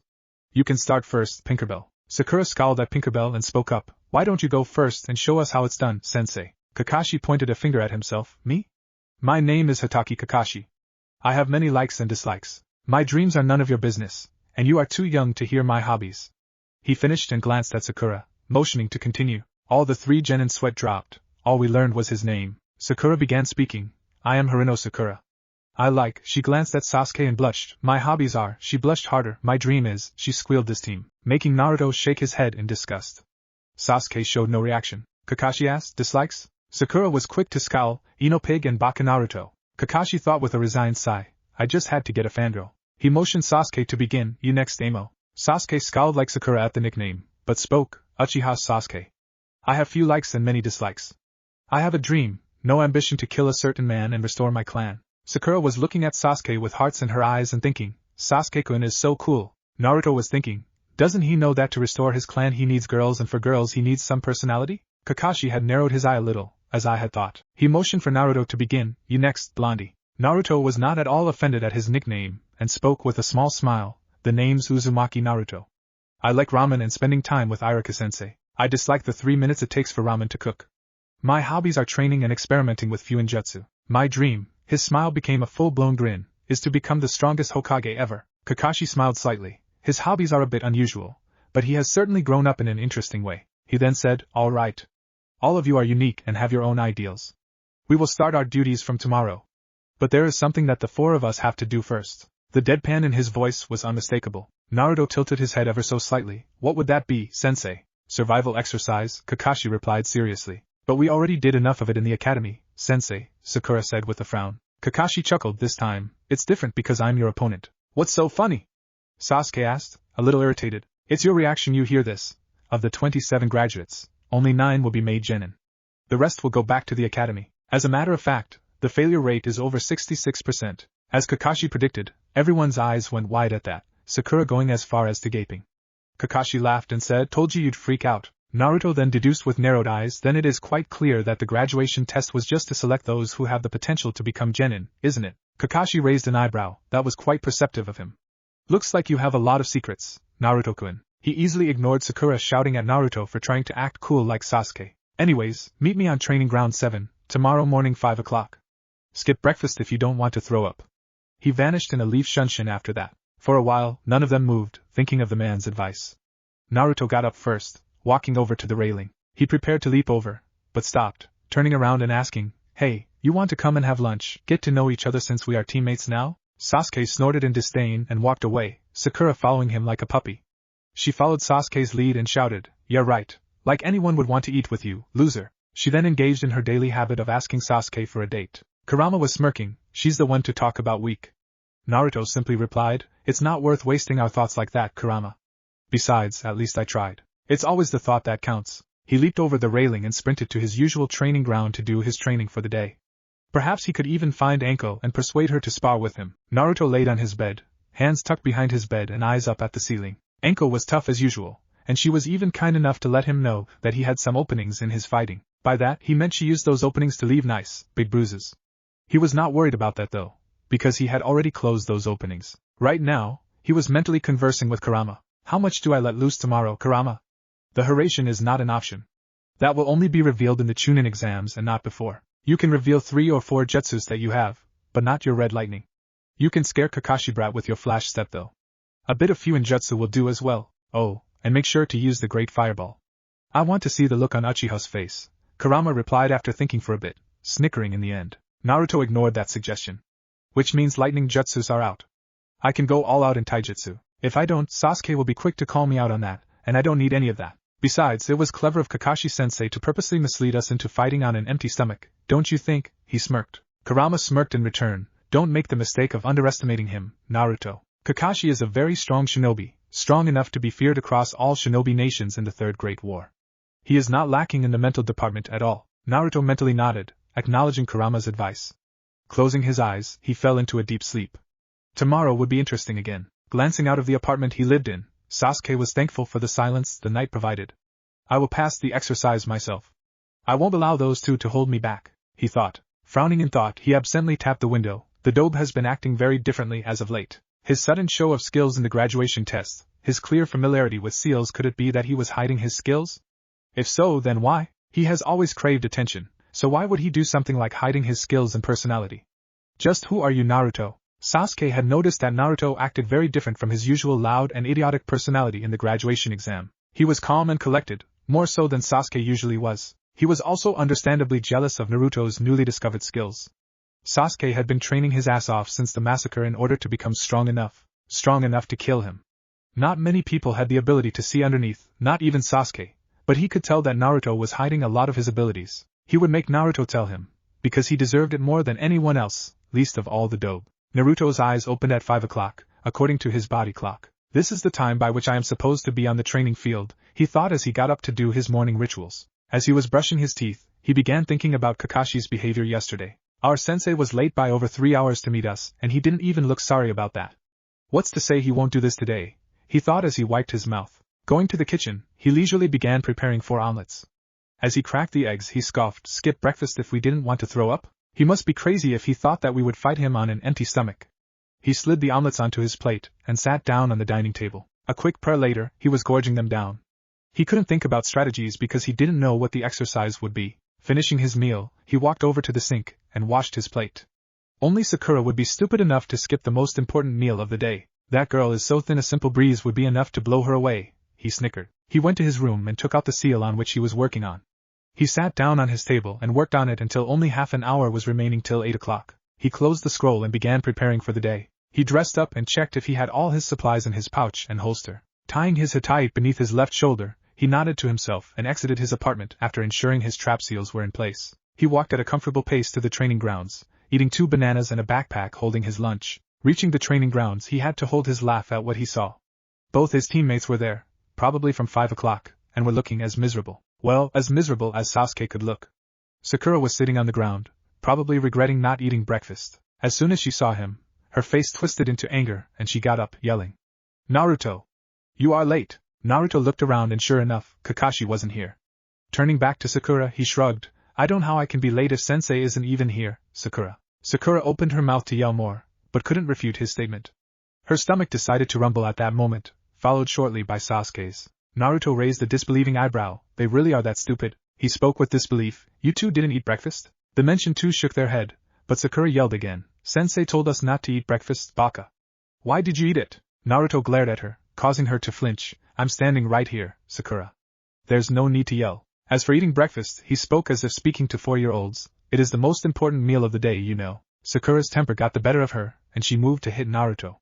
But Naruto decided to teach her a lesson and caught her fist easily, his cold eyes freezing her in her place. I suggest you stop doing that.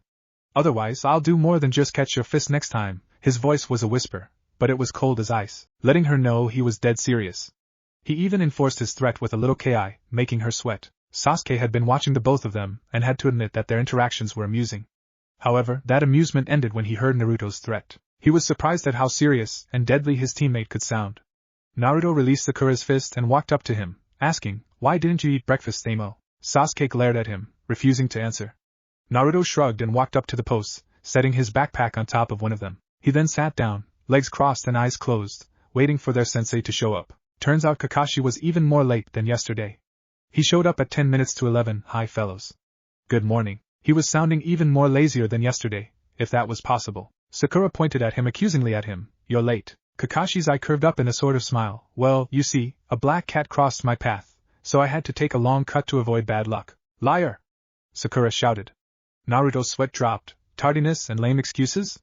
Just what's wrong with this guy? The silence became awkward and Kakashi coughed to break it. Well, let's begin. He placed his backpack down and pulled out an alarm clock, which he set for 12 o'clock. He put it on one of the posts. He then took out 2 tied bells. Your task is to take these bells from me before the alarm rings. Those who don't get the bells get no lunch. Not only that, I will tie you to the posts and eat lunch in front of you. Sakura's hungry, devastated face was exactly what he wanted. Sasuke tried to hide his hunger, but his stomach betrayed him. Only Naruto looked calm among them. Naruto, why did you eat breakfast when I told you not to? Sakura smiled, expecting Naruto to get punished, but Naruto simply replied, you only suggested not to, sensei. You never said it as an order. Also, I'm not an idiot who forgets to eat the most important meal of the day. Sasuke and Sakura glared at him for implying they were idiots, while Kakashi just hummed. He is turning out to be very interesting. Maybe he would figure out the purpose of this test as well, he wondered. You only have to get 1 bell.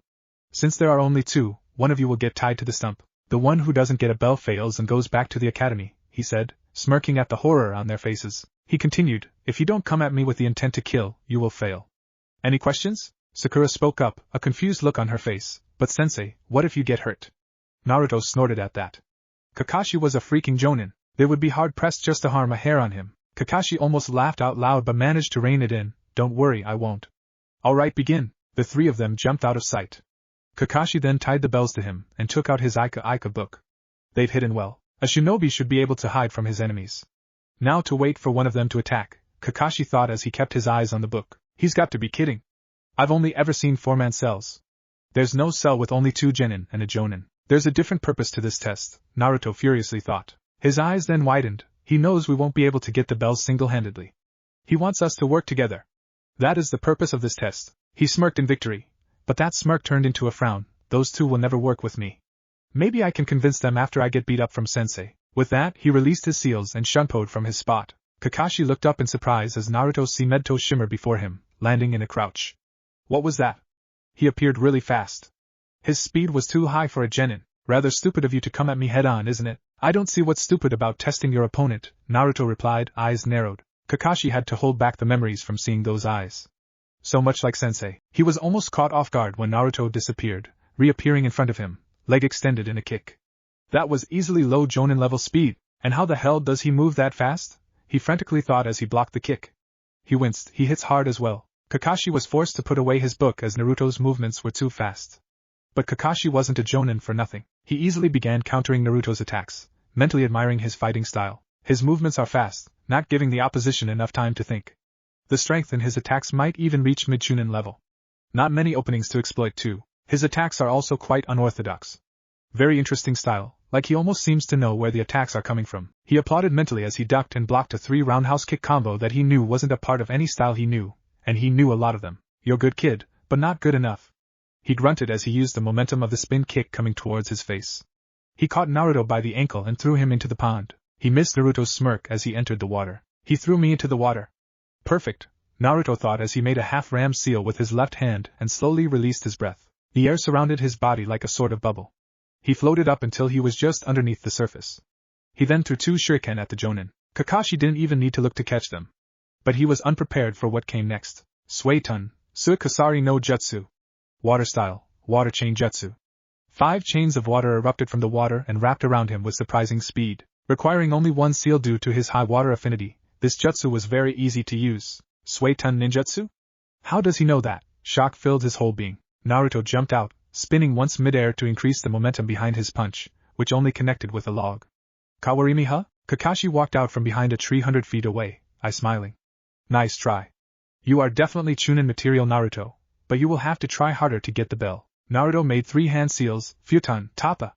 Wind style, breakthrough. A strong gust of wind blew towards Kakashi, who simply leapt to the side to avoid it. Wind manipulation?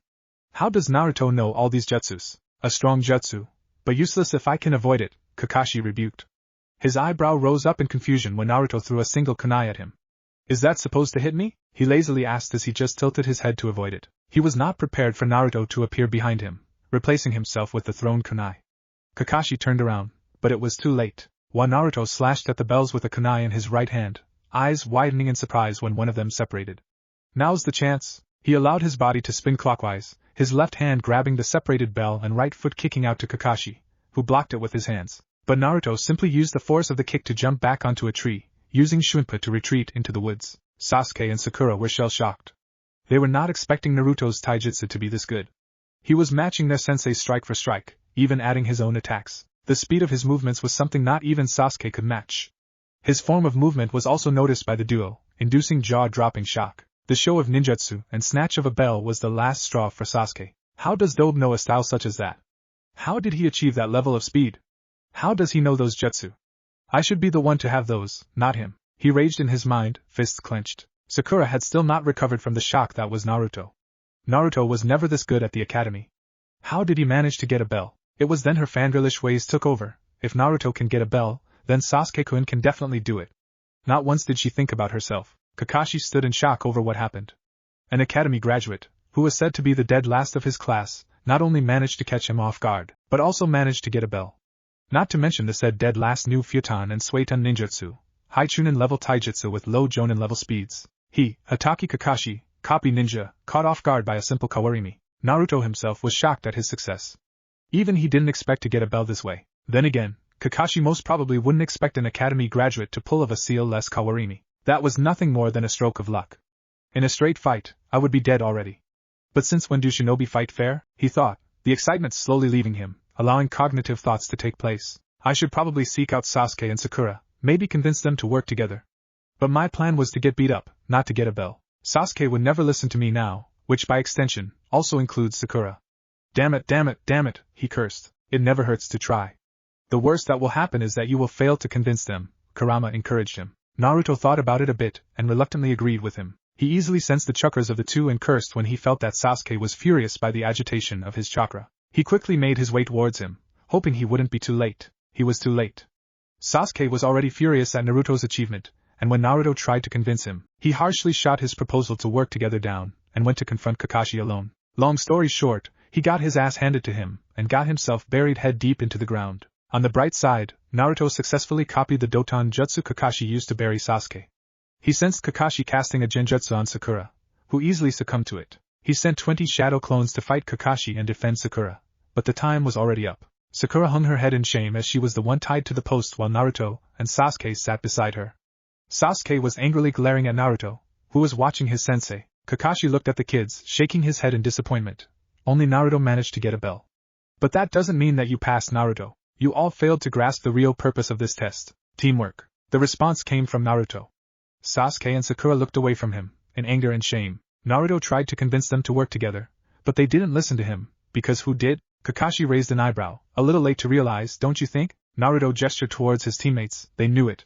You can ask them that I tried to convince them to work together, but I already knew from the start that I would be shot down. Kakashi thought he figured it out, and even tried to execute it, but knew he would be shot down. Sorry Naruto, but this group fails. Naruto's voice interrupted him. Besides, teamwork is something that is established in the long run, sensei. You can't expect it out of people who have never worked together. Kakashi nodded, point, but it is also born out of necessity, which was this case.